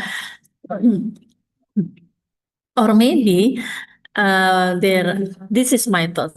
There are some external factors like we know that in Indonesia the opportunity for looking for or having a job is not easy. So yes, they have what is low or maybe high commitment, but to think to leave the organization is not what is like that's very dangerous for now, yeah, because losing job is not easy right now. So some employees, in my opinions, they keep staying at organization even though they don't have any like interesting anymore or commitment. Yeah, this is very interesting finding, I think. Okay, it was good. Any question or suggestion? And you also have a very a plenty number of subject, yeah. That this is very strong for developing arguments. Then, okay, one more question because I'm also interested in compensation, Ibu Sekar, or maybe Bapak Isminanda Al-Kausar.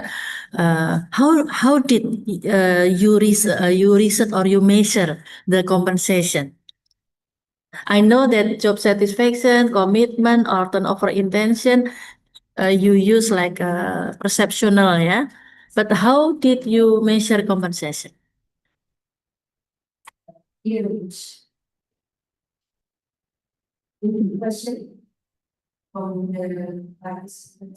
Compensation was measured during the research using Likert scale, and then we were using we were adapting our research from the previous paper, and then based on that, we try to adapt the question to the condition in the bank that we studied, and then we try to see whether or not the compensation that are being provided by the state-owned bank are satisfying or not, Ibu. So several questions was being sent to the employee. And then the question is not related to the amount of the money, but related to the how you say it, the frequency of the salary, and then the additional benefit that they will receive, and so on and so forth. So that's how we measure the compensation. Okay, that's interesting. So your team measure compensation in the context of satisfaction, yeah? Yes. How the employees satisfied with the compensation which they receive. Okay, good. Okay, thank you, Ibu Sekar, and also Bapak Isminanda. Can we go to the third paper?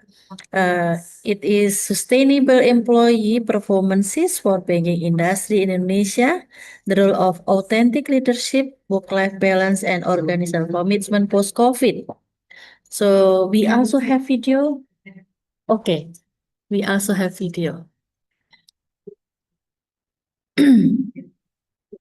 Hello, my name is Sekar Prasetyaningtyas, and I'm going to present the research paper with the title of Sustainable Employee Performance for Banking Industry in Indonesia, the role of authentic leadership, work-life balance, and organizational commitment post-COVID. This paper was written all together with my partner, Anissa, Nurul, Rahma, and Muhammad Ramaditya. Before we continue with the presentation, I'm going to give you some background related to this research. So as we all know, the COVID pandemic significantly impact employee performance in Indonesia's state-owned banks in terms of, in this case, Bank Mandiri, BRI, BNI, and BTN. They need to shift to remote working, and this shifting disrupted organizational system and employee productivity. And we learned that the leadership style, work-life balance, and organizational commitment became an essential factors for sustaining employee performance, especially in the post-COVID condition. And in this research, we are using three research questions to be explored. Number one is the whether or not the attitude of leaders determine the policies and their implementation. And then we also want to know the work-life balance for the employees, especially when the company is having a commitment to implementing new policies for supporting employee performance. The research object in this paper is the employees of state-owned banks in Indonesia who have worked for at least 1 year. And then based on that, we want to see the relationship between authentic leadership, work-life balance, organizational commitment, and employee performance. In this literature review, we try to explore the definition of authentic leadership, which are the leadership that characterized by self-awareness, transparency, moral values, and balanced decision making. We also explore the work-life balance where based on the definition, we can conclude that it is a condition, a balanced condition between work demands and personal life responsibilities. We also explore the organizational commitment, which are the emotional and psychological attachment of employees to the organization. And last but not least, we also discuss about the employee performance that can be measured through the quality and quantity of work output. We were using the quantitative research using sample S, and the population is the employees of state-owned banks. We got 200 respondents, and we analyzed the data using the validity testing, hypothesis testing, path coefficient, and bootstrappings. Below are the table of the hypothesis result, where all the hypotheses are accepted. And then based on the result, we try to discuss whether or not the authentic leadership helps build the employee trust. And we can see that based on the hypothesis testing, it is proven that authentic leadership helps to build employee trust and leads to stronger organizational commitment. We also find that a good work-life balance increases employee loyalty and commitment to the organization. Apart from that, supportive and authentic leaders directly improve employee performance. And then another discussion that can be taken from this research are when the employees have a healthy work-life balance, they tend to perform better and they feel less stress. And we can also see that the organizational commitment strengthens the effect of authentic leadership on employee performance. And then the organizational commitment also help translate work-life balance into higher employee performance.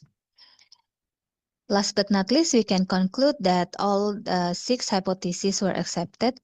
And then we can see that work-life balance emerged as the most dominant influencing factors in terms of increasing the employee performance. And then organizational commitment serves as key mediator in improving employee performance in state-owned banks. We also give several recommendations for the policymakers, such as leaders should adopt authentic leadership behavior so that they can motivate, engage, and understand employee needs. And then the organization should support flexible policies and promote a healthy work-life balance. And we also recommend that future research could include diverse respondents' profiles and explore additional variables like job stress, motivation, compensation, and organizational culture. Thank you very much.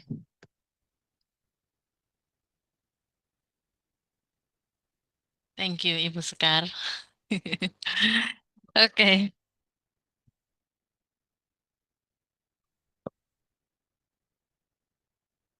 Yeah.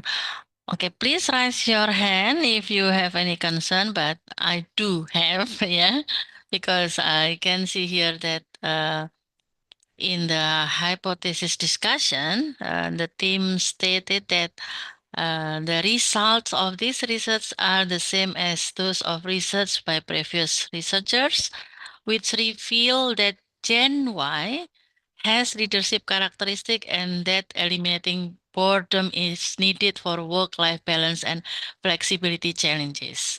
My questions then, in your research, do you also pay attention with the characteristic of the employees? I mean, did you differentiate between generation or you just take sample from the employees without differentiating?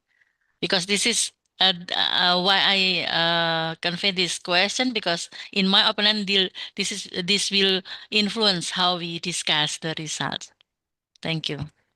Okay, thank you very much, Ibu, for the question. Yes, indeed, during our research, we did not differentiate the generation. So we only differentiate their job level. So, for example, staff, supervisor, and then only based on their permanency status, Ibu. We did not differentiate based on their generation. Yes, I agree. It will be a very good suggestion if we want to follow up the result of this research for the future recommendation, so that we can focus in certain generation. Okay, yeah, I agree with that.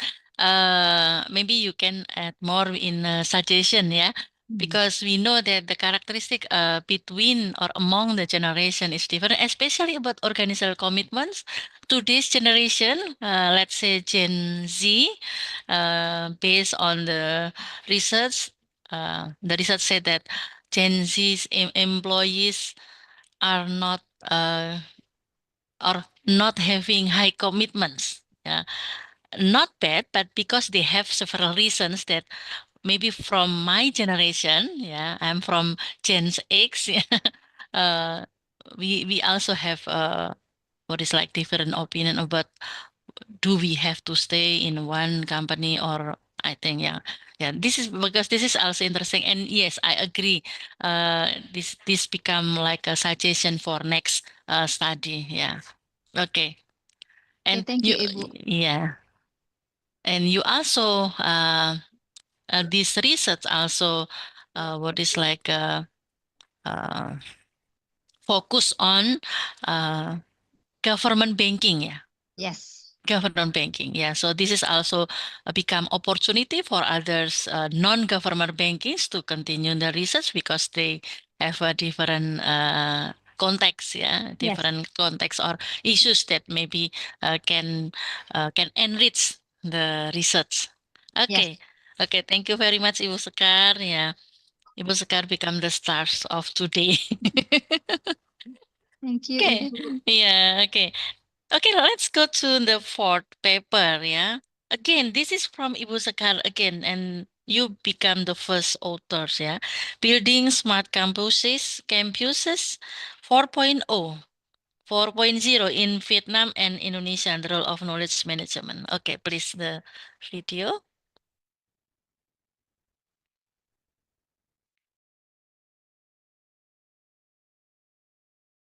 Vietnam and Indonesia, the role of knowledge management.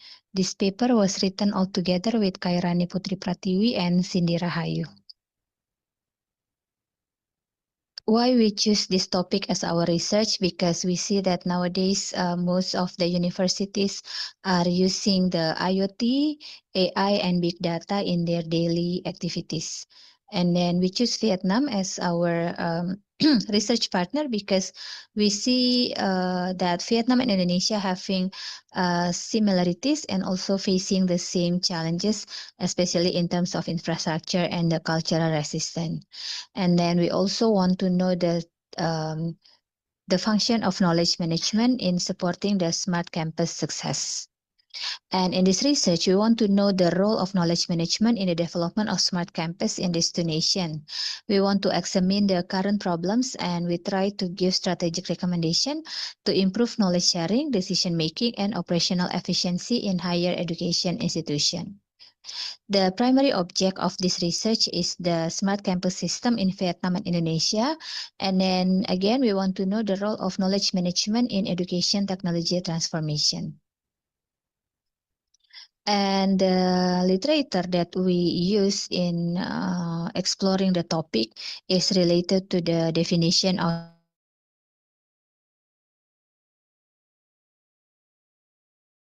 Recording in progress.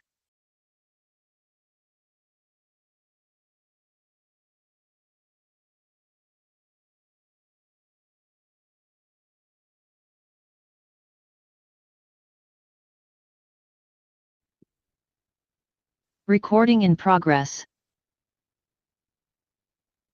Okay, investment risk refers to possibility of losing some or all of the money invested. It is the uncertainty about the return of investment will generate. All type of investment carry some level of risk, include the risk of not getting the expect profit or even losing money. This is investment in the capital market or investment in the real asset.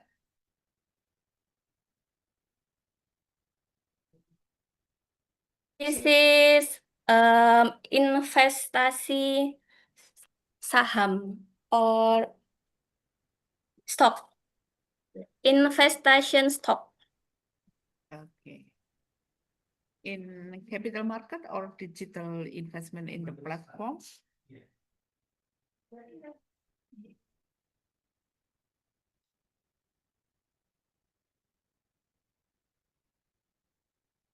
And platform. Okay, thank you, Mrs. Mafira, for your presentation. And now we will move to the next presenter. Now have attend in here Ibu Lela Hindasa and Pak Edi Supriyono. And the time is yours.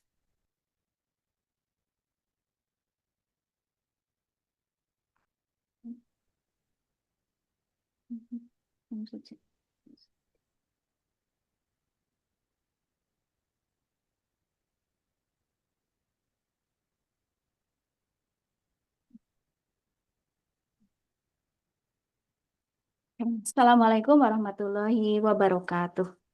Waalaikumsalam. My name is Lela Hindasa from Universitas Muhammadiyah Yogyakarta. I would like to present our research. The title, Sustainability of Islamic Banks, the Role of Financing Diversification in Performance Before and During the Crisis. Introduction.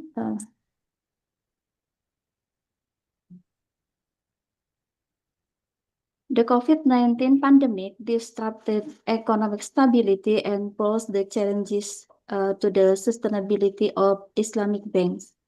Diversification can enhance performance towards a balanced portfolio and operating efficiency. This approach is effective in mitigating the impact of crisis. However, diversification may reduce efficiency and increase risk, especially for Islamic bank, because Islamic bank have a complex contract or akad compared to conventional bank. For example, PLS, profit loss sharing, mudorobah, musyarakah, salam, istisna, non-PLS, for example, murabahah.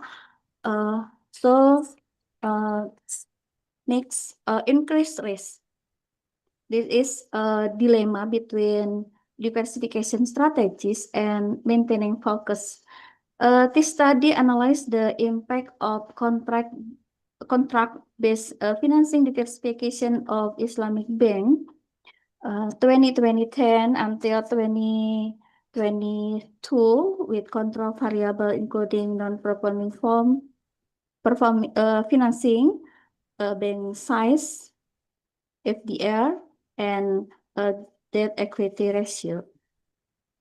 So research question in this research, how does the diversification of Sharia compliant financing contract such as PLS, Murabah Musyarakah Salam Istisna, and non-PLS, Murabaha, impact the profitability of Islamic bank. Research objects, all the object of this research, Syariah Bank, or data used in this study were obtained from official website of Financial Service Authority of Indonesia. Observation period cover first quarter of 2054, 57 to the fourth quarter of 2022, following a screening process to remove incomplete extreme data, total to 154 observation, and representing 11 banks included as the sample in this study. Hypothesis development, contract-based financing diversification in Islamic bank may negatively impact profitability due to the complexity of managing various Sharia compliance. So this hypothesis diversification has a negative effect on profitability. The research method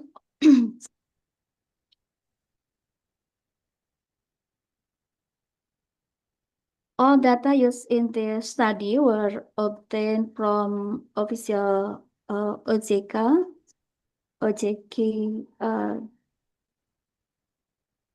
and this is variable dependent, independent, dependent and independent, dependent, return on asset, return on equity, independent, contract-based financing diversification, use Havindal-Hirschman Index, PLS, and PF size, operating expenses, financial to deposit ratio, and debt to equity ratio. This is output our research. The research finding indicates that the more concentrated, the lower the diversification, the higher the bank performance. This result remains consistent even during the pandemic period. This is our discussion. Auto contract-based financing diversification is often seen as a risk management strategy. This study finds that in the context of Islamic bank, it can negative impact of profitability. The use of multiple Sharia compliant contract, such as Murabah, Musyarakah, Murabah, introduce operational complexity, increasing administrative burdens, monitoring costs, and ultimately raising the cost of the income ratio. Regression results show that diversification variable has significant positive coefficient, suggesting that less diversified banks tend to be more profitable. This finding is consistent across both return on asset and return on equity models. Conclusion, higher financing concentration, lower diversification, improve bank performance, concentrate financing enhance monitoring efficiency and help reduce agency problem within the bank, and during economic crisis, concentrate financing continues to support better return on asset. And the last, while diversification can offer benefit, excessive diversification may lower efficiency and raise risk, highlighting the need for strong risk management. The last recommendation, improve contract management capacity and avoid overly aggressive diversification. Thank you. That's all my presentation. Thanks for your attention. Assalamualaikum warahmatullahi wabarakatuh. Waalaikumsalam warahmatullahi wabarakatuh. Thank you, Ibu Lela. And I think there is a question from Mr. Mahmoud. Yes, thank you so much, Chair. Yes, I have a simple question to the presenter. Thank you so much for your presentation. So my simple question is, which types of Islamic financing, example, Muraba,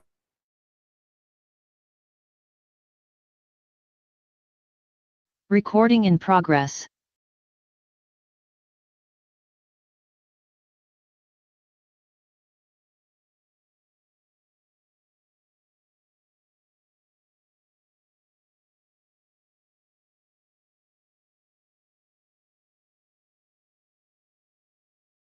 Come to this room. Recording in progress. Maybe that's enough. I don't have for my side. Thanks. Okay. All right. Thank you. Then this is for the question and answer part. Do the participant want to make a comment or question to this paper? If no one, then it is actually an interesting topic, yeah. As in China, yeah, China is leading. As I am true, as I am, if I'm not mistaken, yeah, because in China, just in this year, I've been there. That in the city of Guangzhou, Guangzhou is in the southern part of China. Is one of the big city beside Beijing and Shanghai. Yeah, in Guangzhou, maybe the percentage of the EV, electronic vehicle, is more now than the non-electric. I think because it's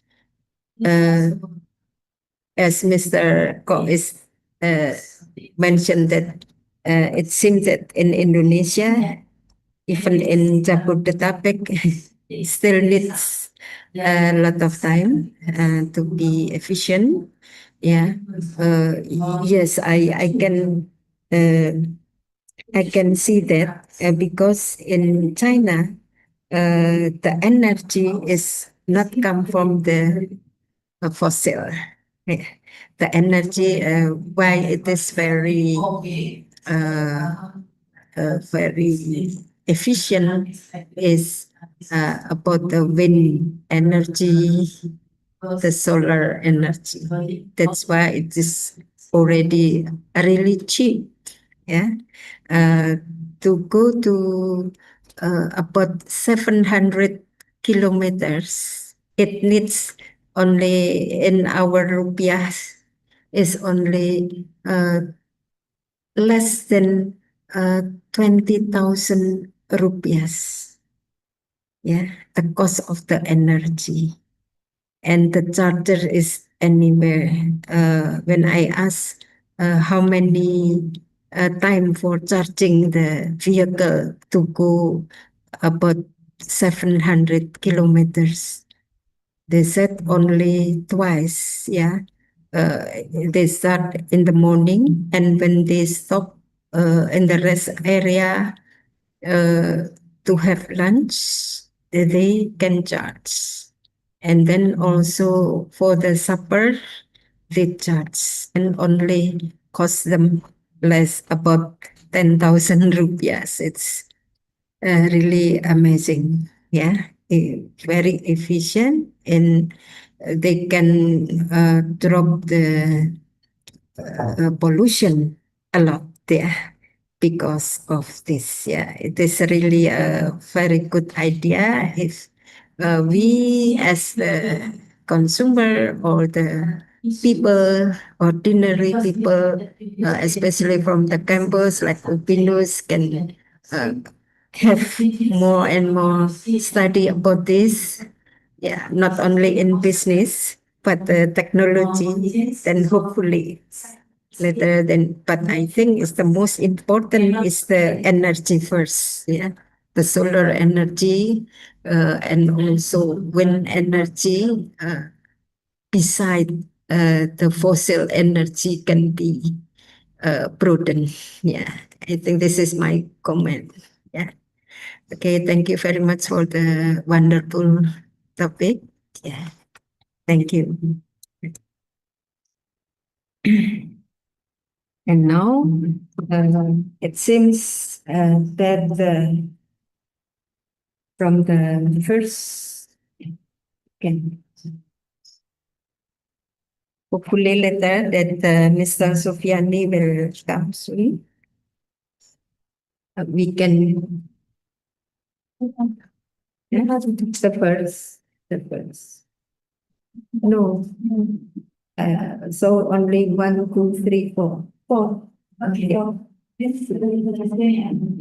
All right, ladies and gentlemen, it seems that no one come for the another yeah. They do need in knowledge. For Mr. Hafiz Sofyan could not come. So I think this room is complete already.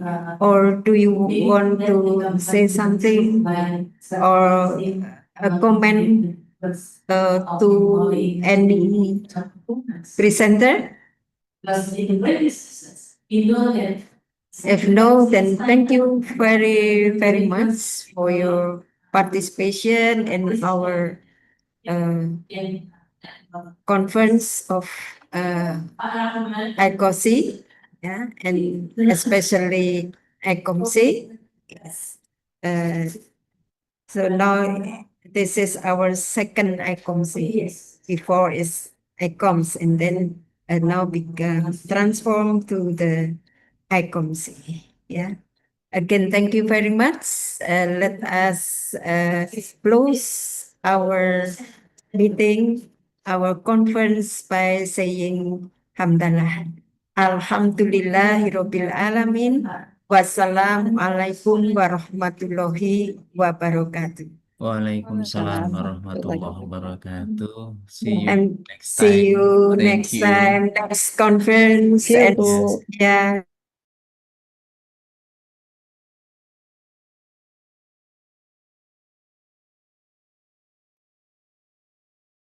Recording in progress.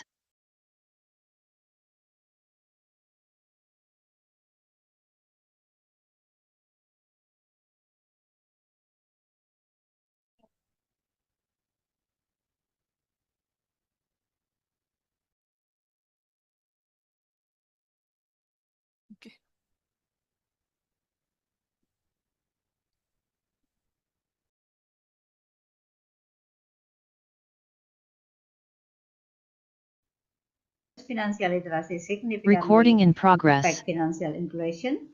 Does financial technology significantly affect financial inclusion? Does financial literacy significantly affect business sustainability? Does financial technology significantly affect business sustainability? Does financial inclusion significantly affect business sustainability? Does financial literacy significantly affect business sustainability through financial inclusion as intervening variable? And the last, does financial technology significantly affect business sustainability through financial inclusion as an intervening variable? This research uses primary data collected directly from micro, small, and medium enterprises actors through an online questionnaire distributed via Google Form to obtain first-hand information at specific point in time. The population is micro, small, and medium enterprises in the creative economy sector of Yogyakarta City. A number of sample is 354, including culinary, fashion, handcraft, design, and advertising, publishing, IT service, and the other micro, small, and medium enterprise actor.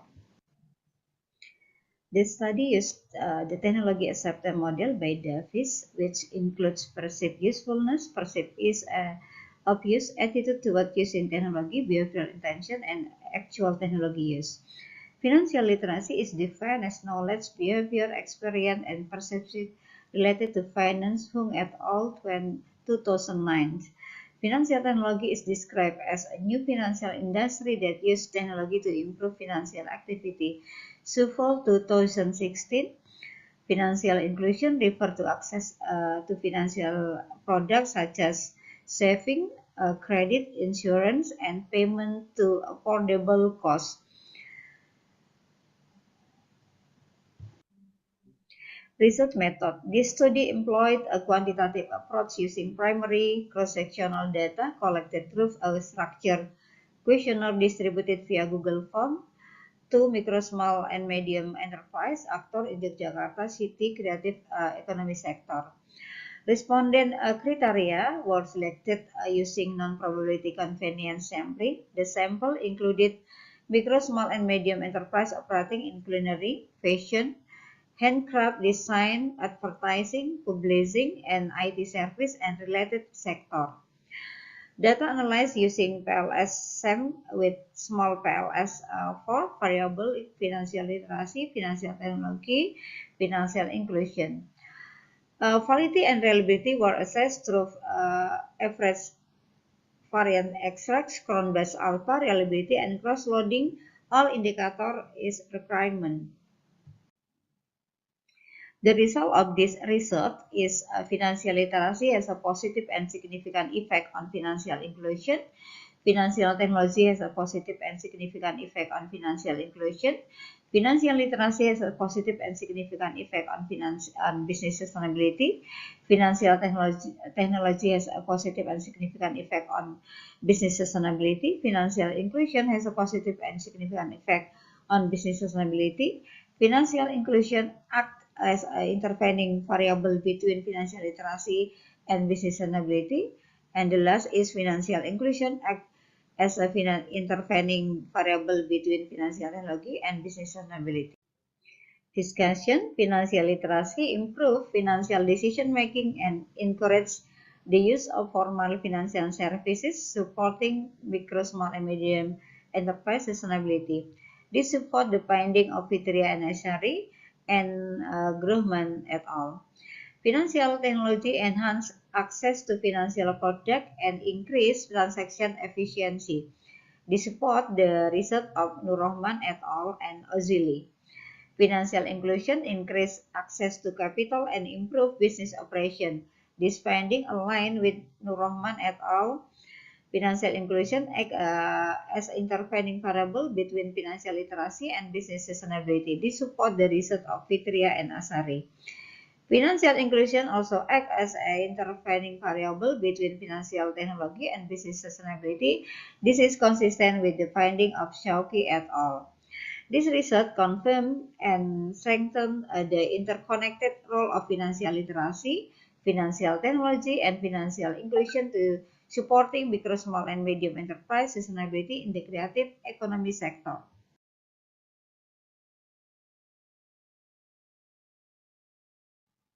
Recommendation. Educational institutions, government, and financial institutions should provide accessible financial literacy training for micro, small, and medium enterprise. Financial institutions and technology providers must collaborate to develop user-friendly financial technology platform. Program to increase financial inclusion such as easier access to loan and credit services for micro, small, and medium enterprise should be strengthened. Digital financial based sustainability models should be developed as guideline for micro, small, and medium enterprise facing competitive market challenges. That concludes our presentation. Thank you for your attention. Wassalamualaikum warahmatullahi wabarakatuh.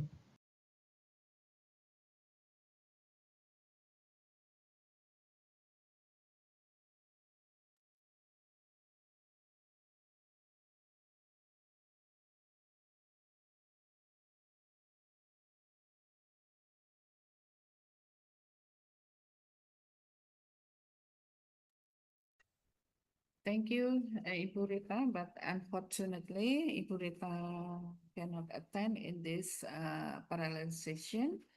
And actually, there is one paper, again, is come from Pak Hafiz Sofiani, but there is no video or he's attending in this parallel session. So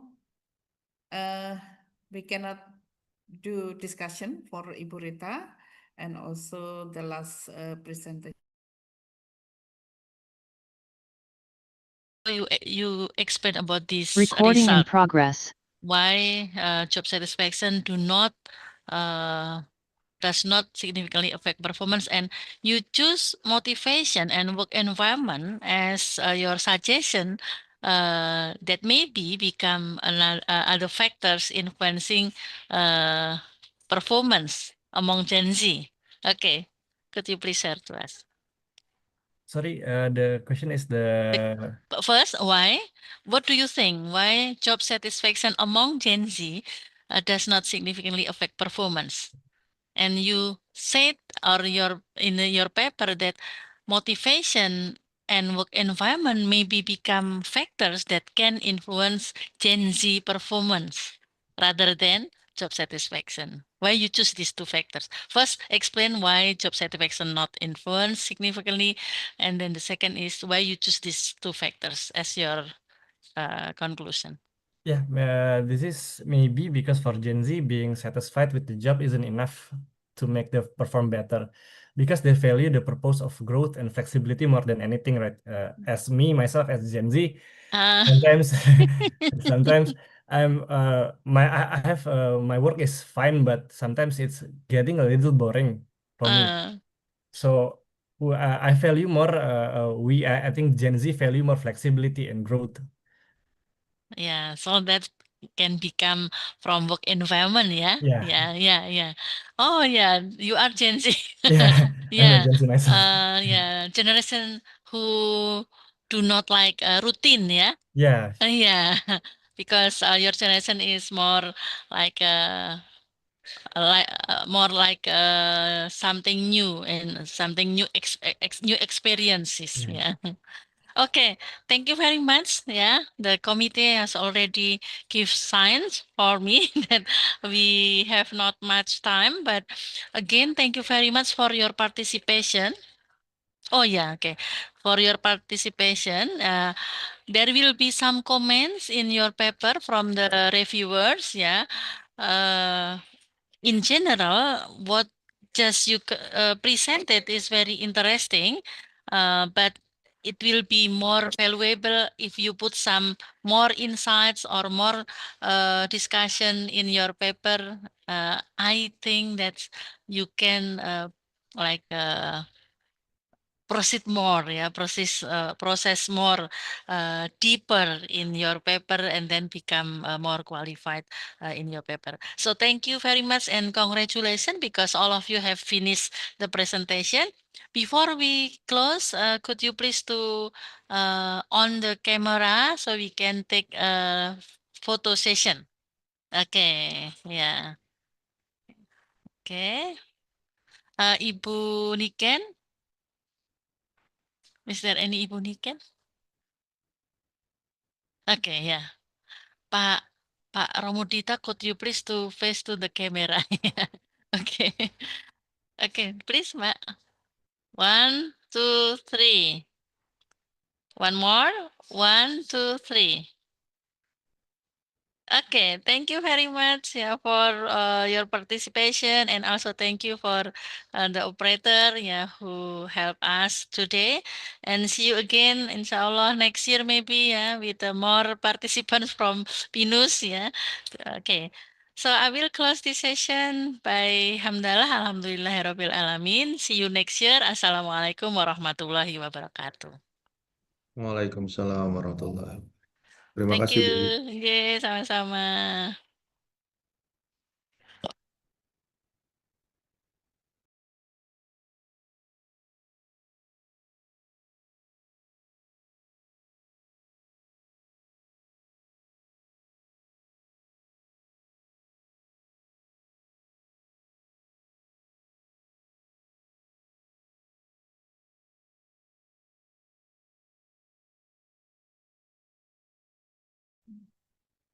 Recording in progress.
pajaknya 250% tuh ya.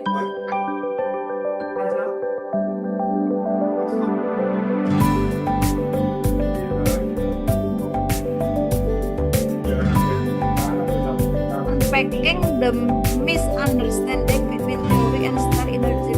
Kamu sih tugas semua. Sudah tugas sampai punya. Stand the misunderstanding theory and style. Ya dia. Unpacking ini maksudnya orang ketemu. Unpacking. Enggak ke iya sih. Ada yang ya. Iya. Jebulnya Yang ini mana sih rumah satunya?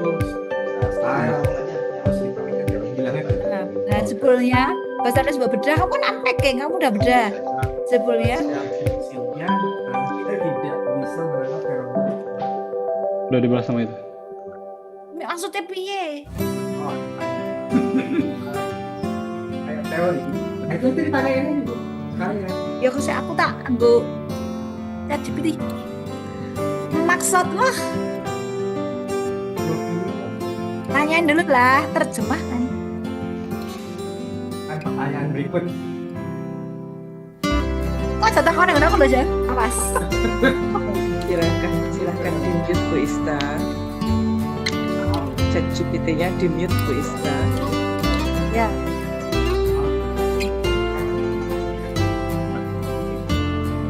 Bukannya video.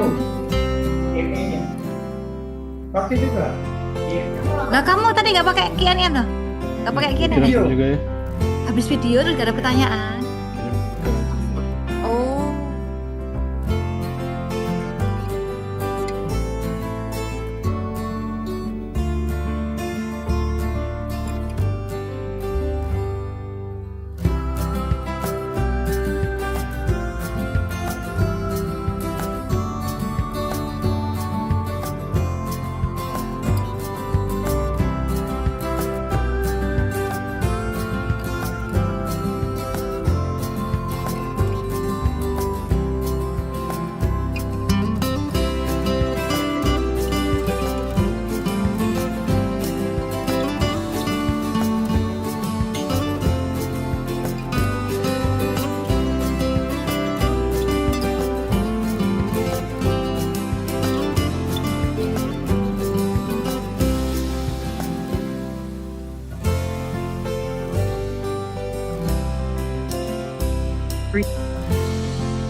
Zafaina.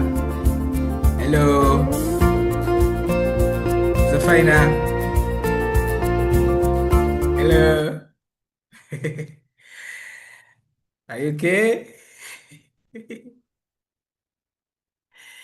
Okay. Itu loh. Ini Pak Akhir Ismail yang S3.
sama lagunya.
Bahasa Inggris kita payah.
fourth industrial revolution pushes organization toward digital transformation.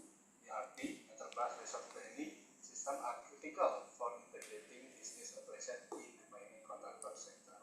However, ERP implementation faces challenges, resistant to challenge, limited digital competencies, and cultural misalignment. Digital leadership is key to overcoming these barriers by arranging strategy, fostering digital culture, and building emotional commitment among employees. The research question that we will question about the paper is: first, how does leadership impact ERP success in manufacturing? Second, what are the main ERP transformation challenges and how can leadership address them? The third, how does leadership build digital culture? Fourth, what is the effect and organizational performance during ERP transition? And the last, how can it improve digital literacy and reduce ERP resistance? Research object, the primary object is mining contractor companies undergoing ERP transformation. The primary research object in the study is mining contractor company that has been using legacy ERP system for over 20 years.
Recording in progress.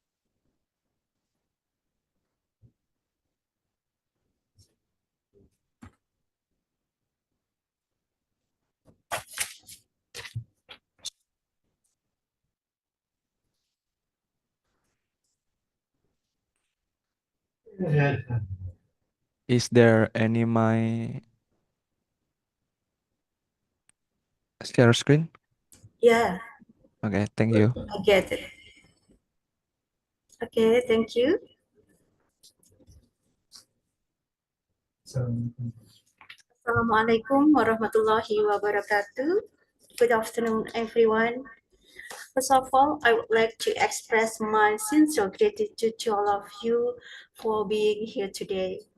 It's really a pleasure and an honor for me to have the opportunity to present this material to such a wonderful participants. Okay, I would like to present about strategic sustainable inclusive economic development analysis, the role of government regulation as an intervening variable in increasing income in line with SDGs number 8. Next.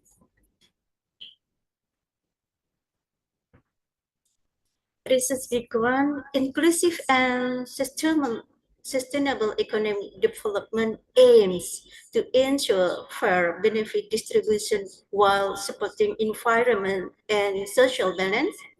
It addresses inequality and promotes equal access to resource, and government regulation plays a key role in supporting this development by creating fair policies, reducing disparities, and encouraging economic participation.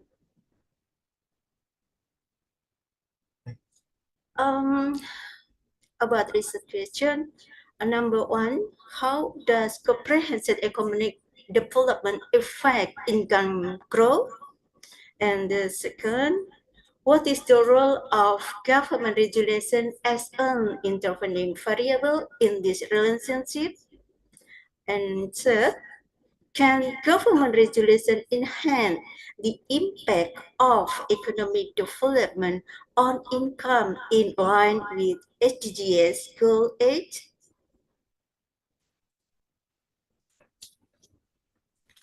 And for research object any two research object by primer object and secondary object. Both of are micro, small, and medium enterprises or MSMEs in Sidoarjo Regency as they are directly impacted by government economic politics and serve as key actors in inclusive development. The next. Inclusive economic development focuses on reducing inequality and ensuring equal access to opportunities.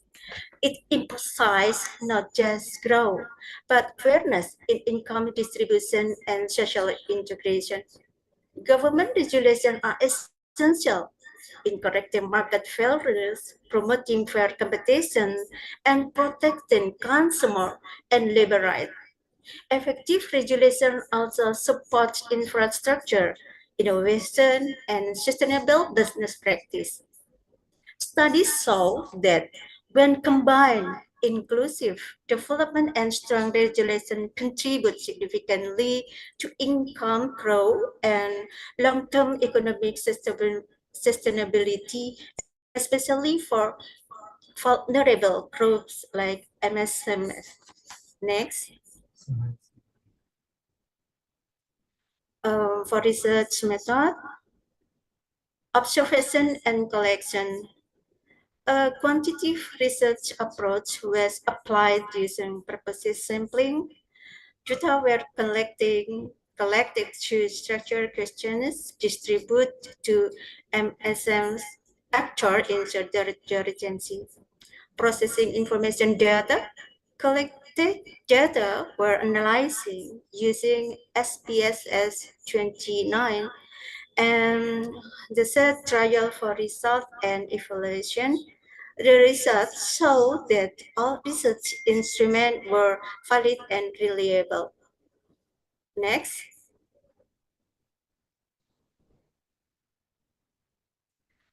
For research result, hypothesis 0, comprehensive economic development has no significant effect on income growth. But for alternative hypothesis, comprehensive economic development has a significant positive effect on income growth, with government regulation acting as an intervening variable. Next.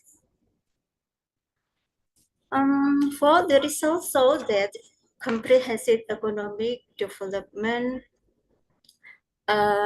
positive and significant impact on income, government regulation act as an effective intervening variable. Through fairness, efficiency, responsiveness, and equity, regulation help create a stable and inclusive business environment, support MSMS with fiscal incentive and training, promote investment and equal distribution of resource. This confirms that well-designed regulatory politics can enhance the customs in influence development, especially in regions with vulnerable economic actors. Conclusion. The study concludes that comprehensive economic development, government regulation, effective regulation creates a fair, and these findings support the achievement of SDGs Goal 8, decent work and economic growth.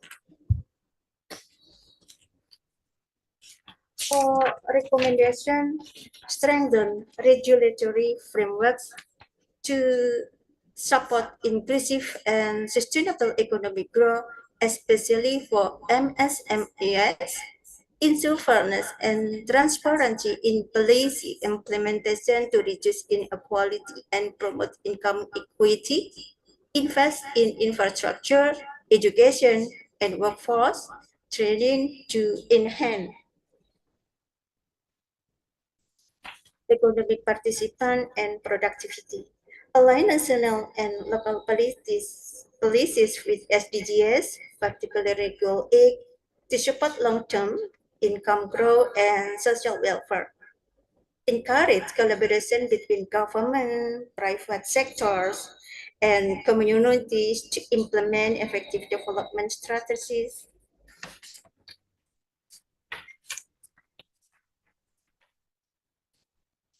Okay, I think that's all about my presentation. That brings us to the end of my presentation. Thank you all for your attention, interest, and presence today. I truly appreciate the opportunity to share this material with you, and I hope it has given you some valuable insight or sparked new ideas. Okay, thank you. Wassalamualaikum warahmatullahi wabarakatuh. Waalaikumsalam warahmatullahi wabarakatuh. Thank you so much for your presentation, Bu Silva and Pak Supardi. So basically, I have two questions here. I'm just curious about how did you analyze the data to see the effect between variables? Because you have developed the hypothesis, right?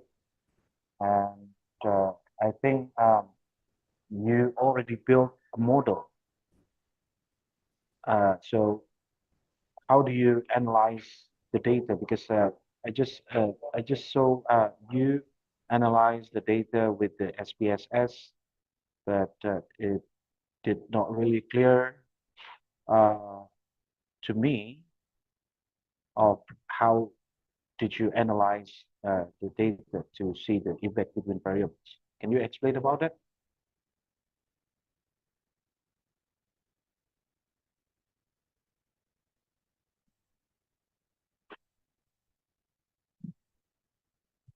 Analyze the data, we use to some software and then SPSS, and then some about technology. Okay, is that is that a regression analysis or what?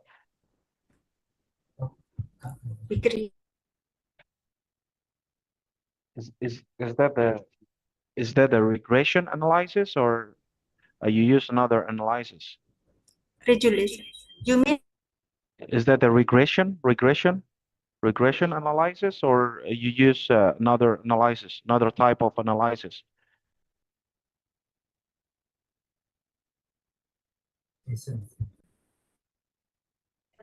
only regression?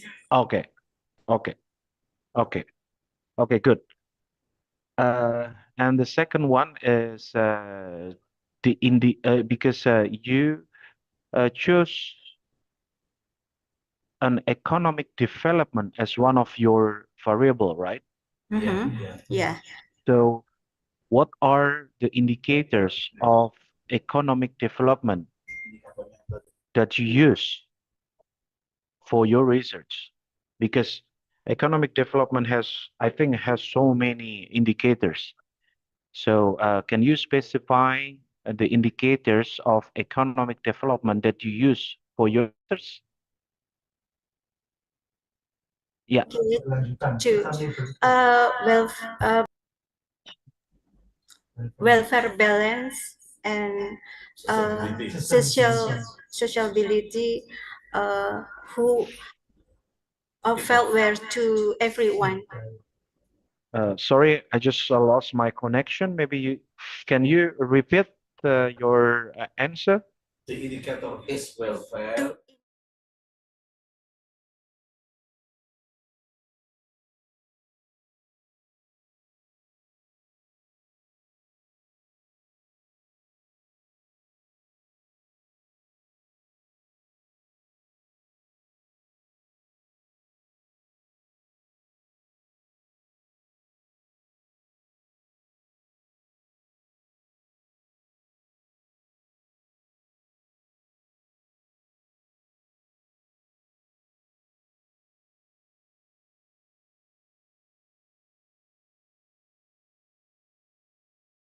Good. A comment or question to the presenter of the just presentation. Yeah. Oh, I see another co-author is Mr. Wimar, yeah, Mr. Wimar Ariantanto. Yeah.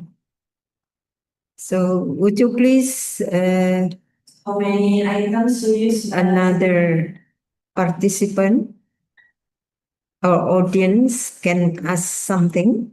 Yeah. If not, that I would like to raise a question. Yeah. Regarding the toxic work environment. Yeah. What kind of toxic work environment actually you take as indicator of toxic work environment? Thank you.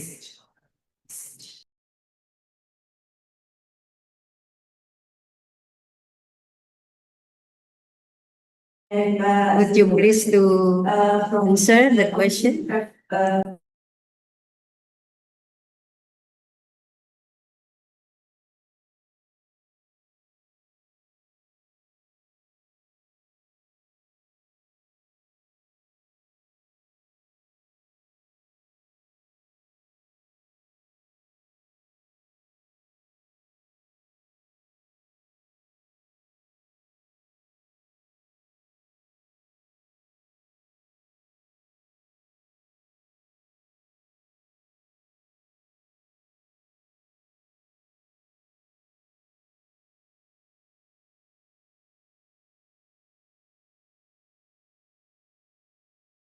Who will answer my question? They are Miss Risma Ayu Priatmoko, Mr. Wima, and Miss Maria Asunta. Who will answer my question? Can you hear my voice? Can you? Seperti nggak kedengar deh.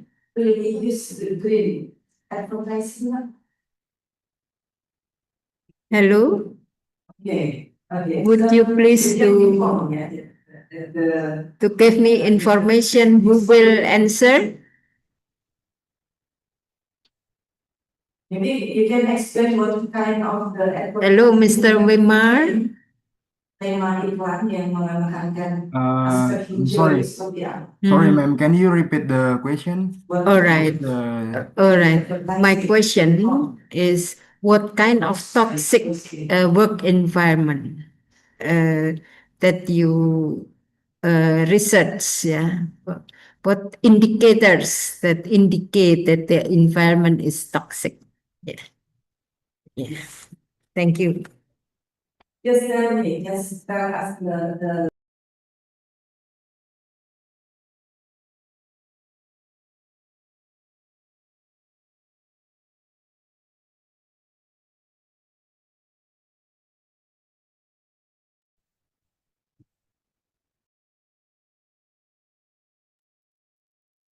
and it is reflected. Can you understand what I just say? It is reflected in the advertising group.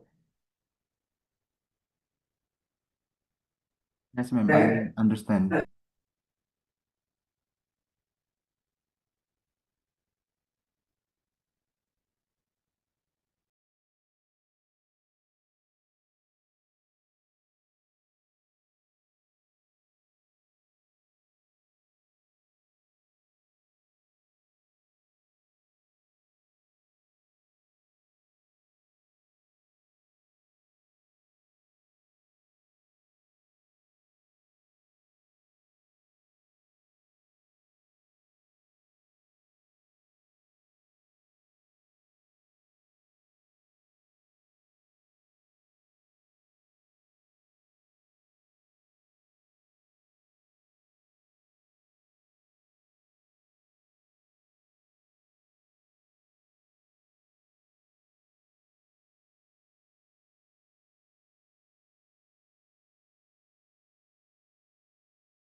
Okay, then let us go to another issue.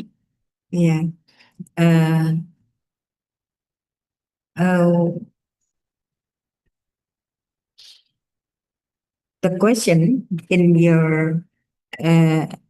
in your topic is, does emotional exhaustion play a role in exclusively impact Generation Z, Gen Z? Yeah. What is the finding? Yeah. Does it really play a role to impact Gen Z?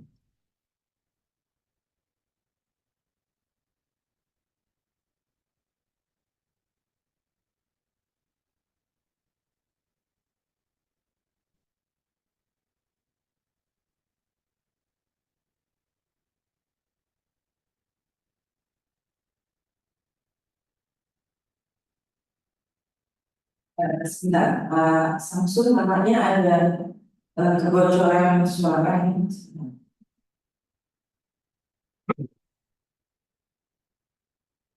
Or maybe other co-author can help Mr. Wimar, like Ms. Risma Ayu that today present already. Yeah.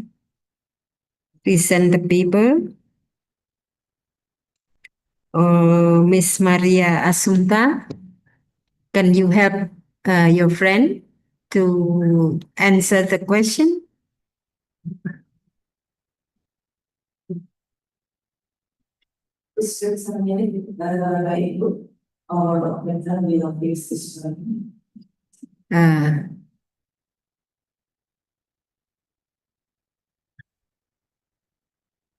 If not, then maybe in bahasa Indonesia, ya.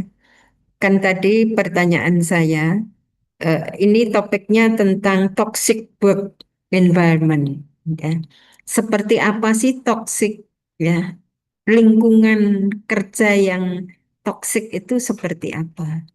Indikator apa yang digunakan di dalam penelitian ini? Ya, yang pertama itu, kedua.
And directly impact loyalty, trust, and satisfaction when expectations are met.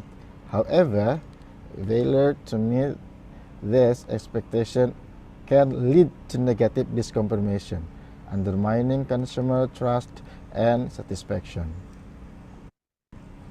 Review studies have explored Islamic principles' influence on consumer behavior, including the role of ethical marketing in fostering consumer loyalty.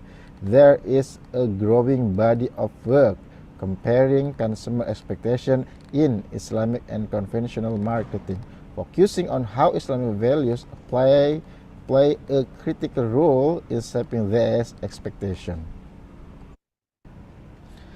Our research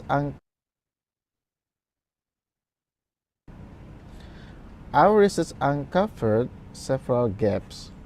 There is limited research specifically on how EDT operates within Islamic marketing. Aspects such as emotional and religious commitment and how cultural differences influence consumer behavior in Islamic context remain largely unexplored. Future studies should focus on integrating EDT with Islamic values in marketing strategies.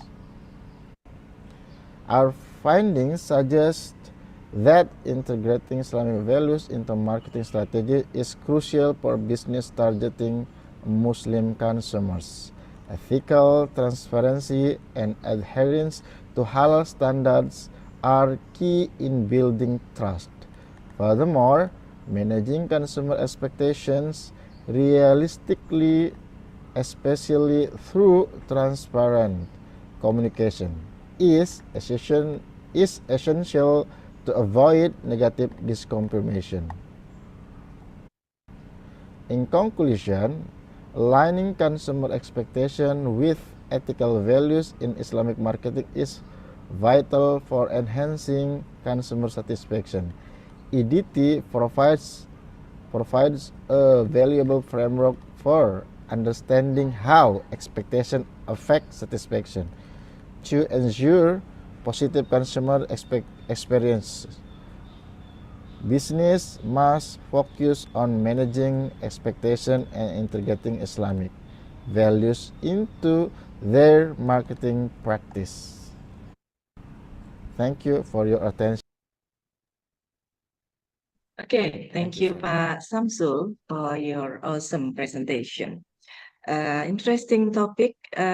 You present about expectation disconfirmation theory, and I give opportunity to all of the audience to discuss and elaborate more about this topic, about this paper. Please, to all of audience, if you have any question or you want to discuss further about this topic.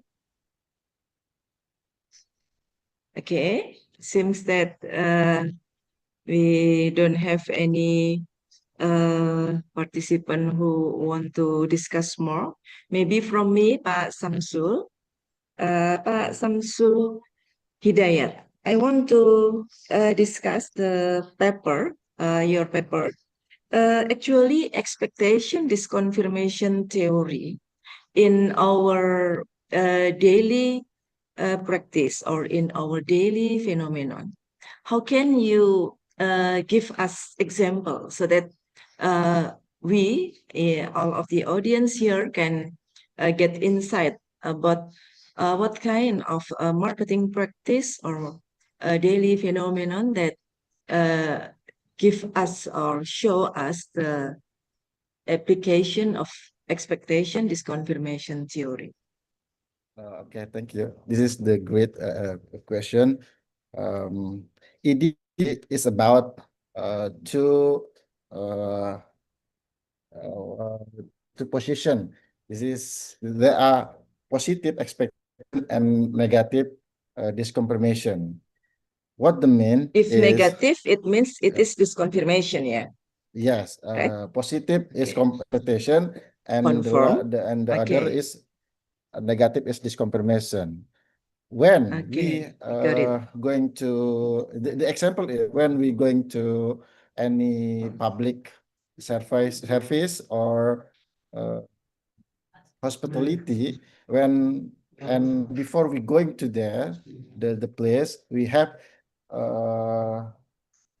good expectation in our brain. So this is Okay. a very in there. I will doing this. I will doing this. I will. And then this is the positive. Yeah, because we have many of us before going to somewhere, we also searching in Google about this place, and when we after there, so the expectation and the real condition is not good. When is not good, and the expectation is drop, and then this is negative. Like this, I don't like this, I don't like this, like that. So this is the negative disconfirmation. And then the Islamic marketing to what, to encourage how the human or how the people don't berlebihan to someone atau some place like that. Maybe that's Okay. my. It means does it mean that EDT phenomenon, the application of EDT theory, only can be found in the hospitality industry? Oh no, that is just example. I say Okay. this is the example, but EDT applied on other other The ex- other industry also, yeah, yes, like automotive, okay, we want to buy electrical vehicle. So when we have to electric vehicle, it's not good okay, uh, okay. with the So, brochure. okay, I got the point. Okay, thank you, Pak Syamsul. Okay, so then how can Islamic values can address this phenomenon? I mean, how can Islamic values able to address the possibility of disconfirmation phenomena? All right.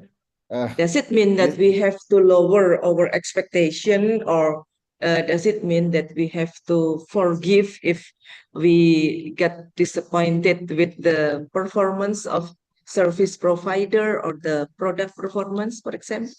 Yes, this is the harder to pursue about how product producent or um, production or hospitality or services industry Okay. give honesty, fairness, and halal compliance in mass marketing. So Okay. about hospitality or services, halal compliance is I think atau I thought it's very far from halal insight from consumer. Okay. Like So it means that the provider who should use the perspective of Islamic values, yeah. of course that is the perspective each other. Especially when the target market is Muslim also, yeah. Nah. Okay. Example, when we go to Arab Saudi, Mm-mm. we know Arab Saudi is Islamic country, but when we going to there, it's all about all about Islamic. There are many people, yeah, almost Islam, but I think the condition is different. Not all aspect Not which all aspect apply in Islamic Islamic. values, yeah. That's right. That's right. Okay, thank you, Pak Samsul. Okay. But this topic so far still become a conceptual opinion, yeah. I hope that you Just can follow conceptual up with opinion. empirical research. It will be very interesting, I think, if Yeah. you can Yeah. continue with the empirical research with empirical proof, yeah, empirical data. Okay, to confirm this theory. Okay, okay, Pak Samsul, I think that's all for your paper discussion. Thank you very much. Thank you, bro. Okay. Okay, Bapak Ibu, so we are now reaching at the end of our session. And as I told you previously, we will take a photo session. So please kindly turn on your camera and the operator will screenshot our attendance in this session. So to all of audience already on cam, all the audience, Mak? Okay, please count, Mak. 1, 2, 3. One more, Mak.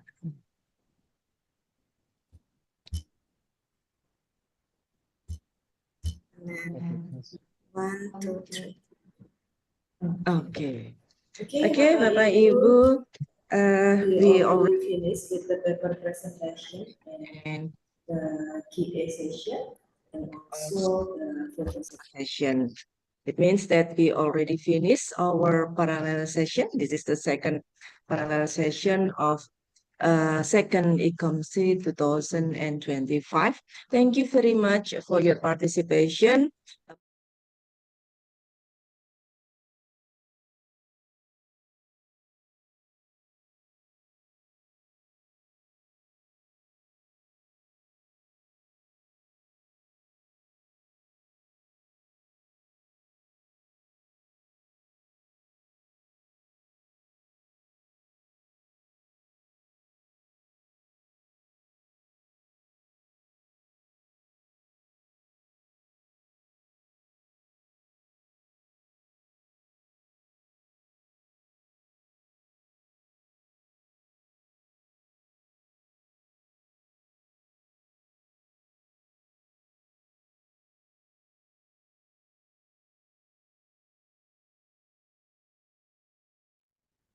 No question. No question? Maybe Okay. can I just give Okay, question, Mr. Miss? Yeah. Okay, Thank you Mr. very much, Mr. Alvin. Very interested if we hear you about your journal, your paper. One question from me: how do local tradition, norm, and government system of coastal communities influence their engagement in environmental movement, like the you say in your paper? Thank you.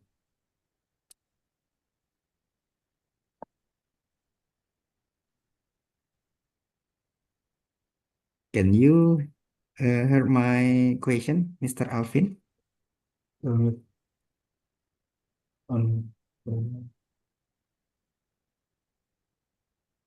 Maybe another problem with your microphone.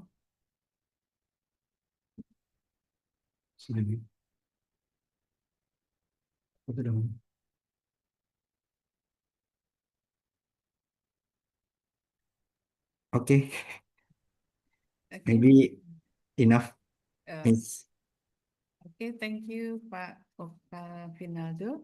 Mas Alvin, I think you sent to paper, yeah, in this conference. Now you can present your second paper, or maybe there is another presenter.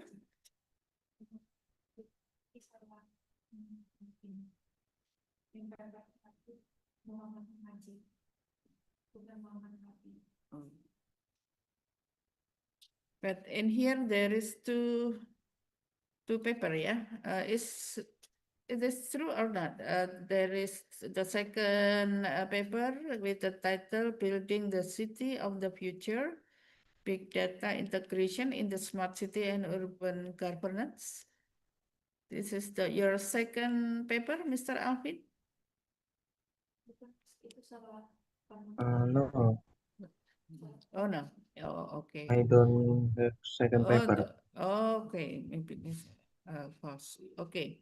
Thank you, Mr. Alvin. And now, Mr. Muhajir, yeah. Oh, sorry, Mr. Muhajir. The name of the presenter is false, yeah. So the next paper is Building the City of the Future: Big Data Integration by Mr. Muhammad Muhajir and the team, yeah. Okay, we can look at the video, yeah.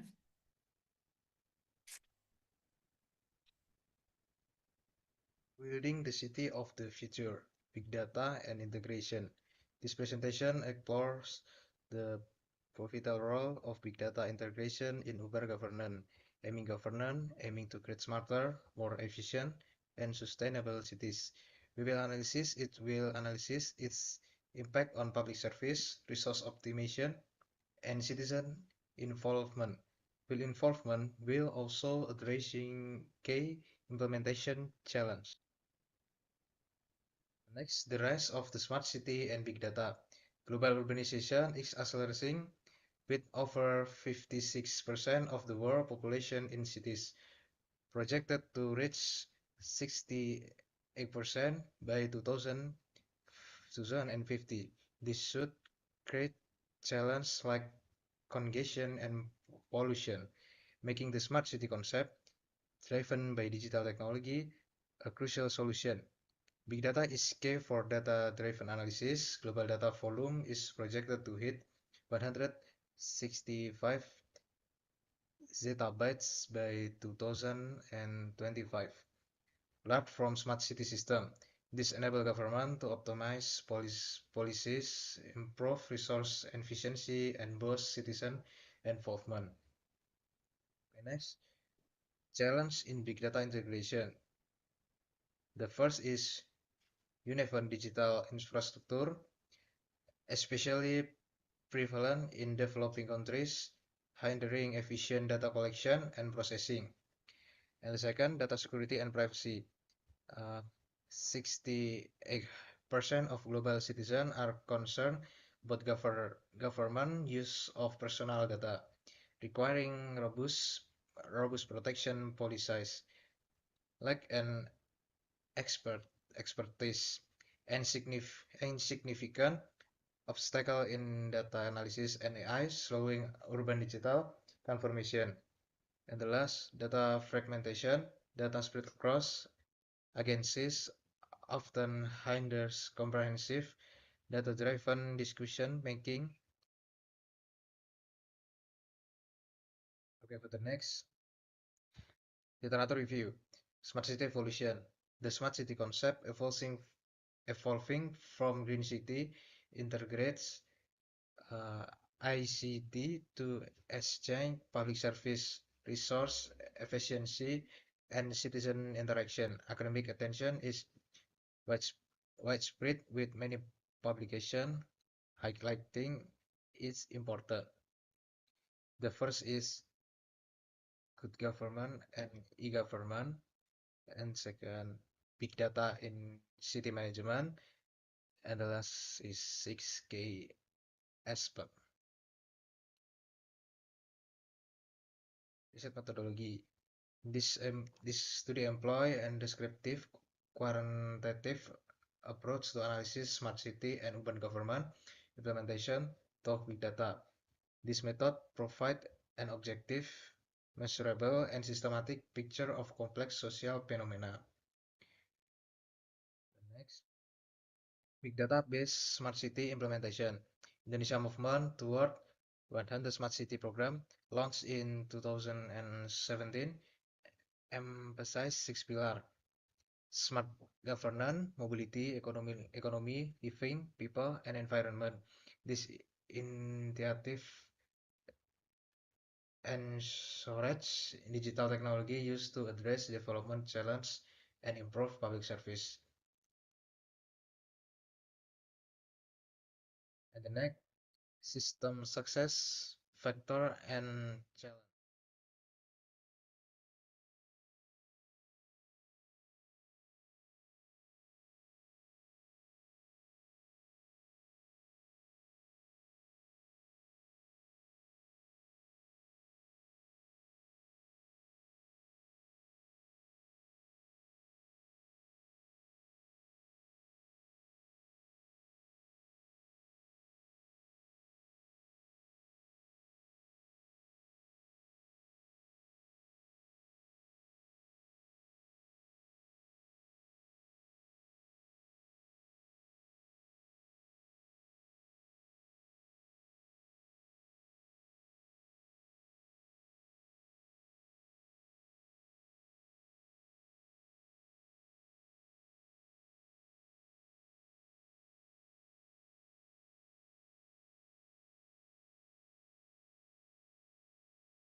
I'm sorry, Mr. Punang. Yes. Yeah. Yes. So, any questions from the forum?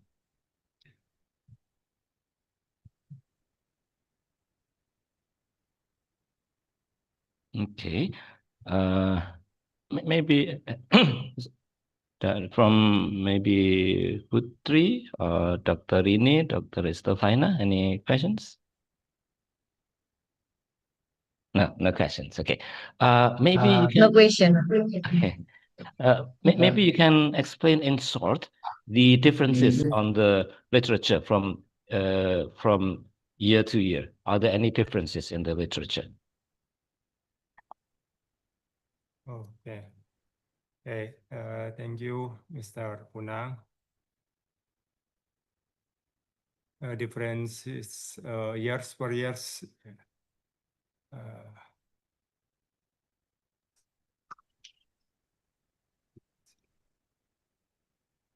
Maybe just in general and maybe just in a sentence. So how are they different and what is the newest trend, for instance? Oh, okay.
Thank you very much. Thank you.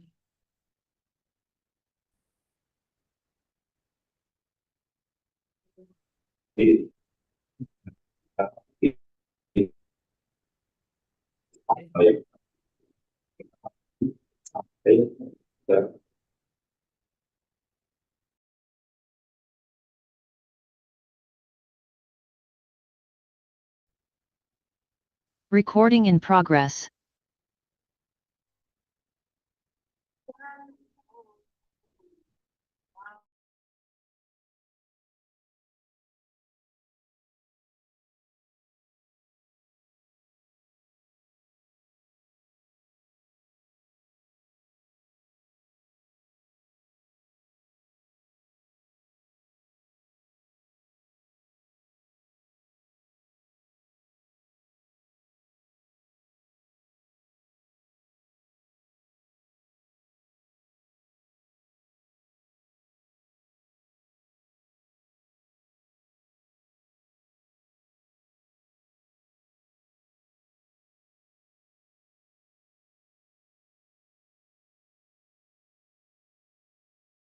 Mendominasi sebagai kemudian apa ya fokus riset mereka ke circular economy.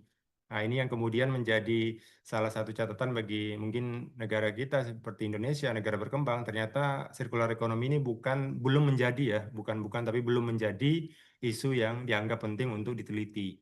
Nah, padahal negara-negara maju tadi sudah banyak untuk melakukan penelitian ke arah sana. Nah, kita juga tahu mungkin circular economy ini merupakan salah satu isu yang sangat penting ya untuk kemudian diteliti, meskipun memang isunya baru populer beberapa tahun belakangan ini. Mungkin itu Pak Unang, mohon maaf. Okay, thank you very much, Dr. Lalu Supardin. So very well said. And thank you everyone for your great, wonderful presentations. And I hope we could implement the recommendations that we all have.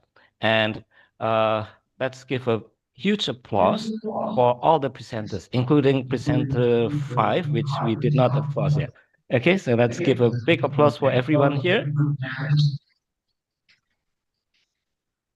Thank you very much. Alhamdulillah. And we have the duration of these presentations were a little over 1 hour. So I think that's about the time limit that we have. Thank you very much, and we'll see you again in the next conference. Wassalamualaikum warahmatullahi wabarakatuh. Waalaikumsalam warahmatullahi wabarakatuh. Thank you so much.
Now, we come to the moment we've all been waiting for. The awarding of the best paper and the best presenter from the second ICOMSE 2025. We are happy to give appreciation to participants with outstanding contributions and great research work. The best paper and the best presenter award are presented to the authors whose work demonstrated originality, relevance, and academic rigor.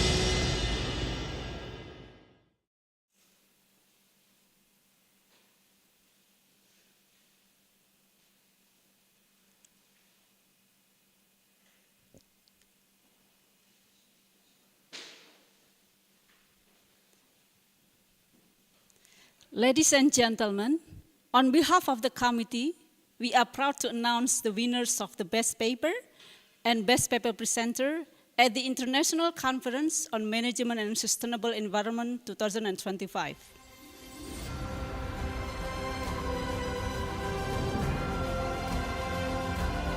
The Best Paper of the ICOMSE 2025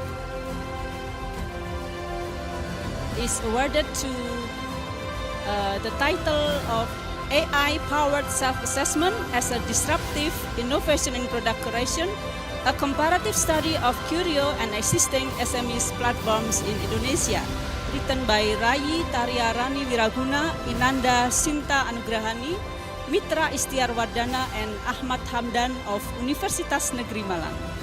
Congratulations. Now, once again, congratulations to the best paper. Now I would like to move to the announcement of the best paper presenter.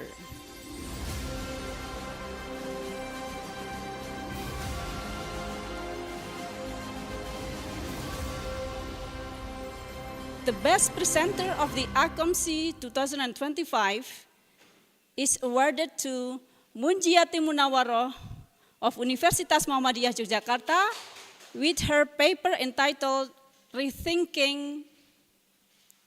Congratulations to Munjiati Munawaroh of Universitas Muhammadiyah Yogyakarta.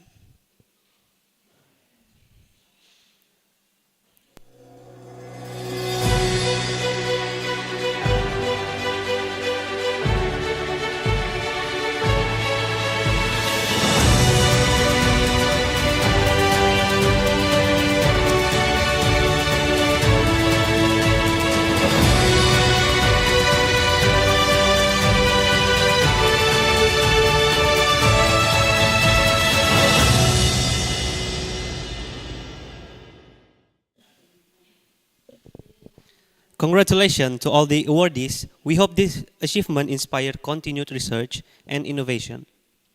Before we close, we would like to invite all participants to take part in a photo session. Please turn on your cameras and give your best smile.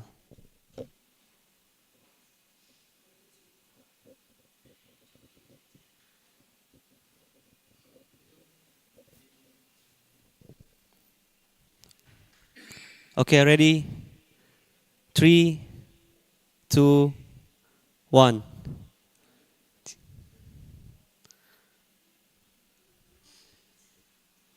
Three, two, one.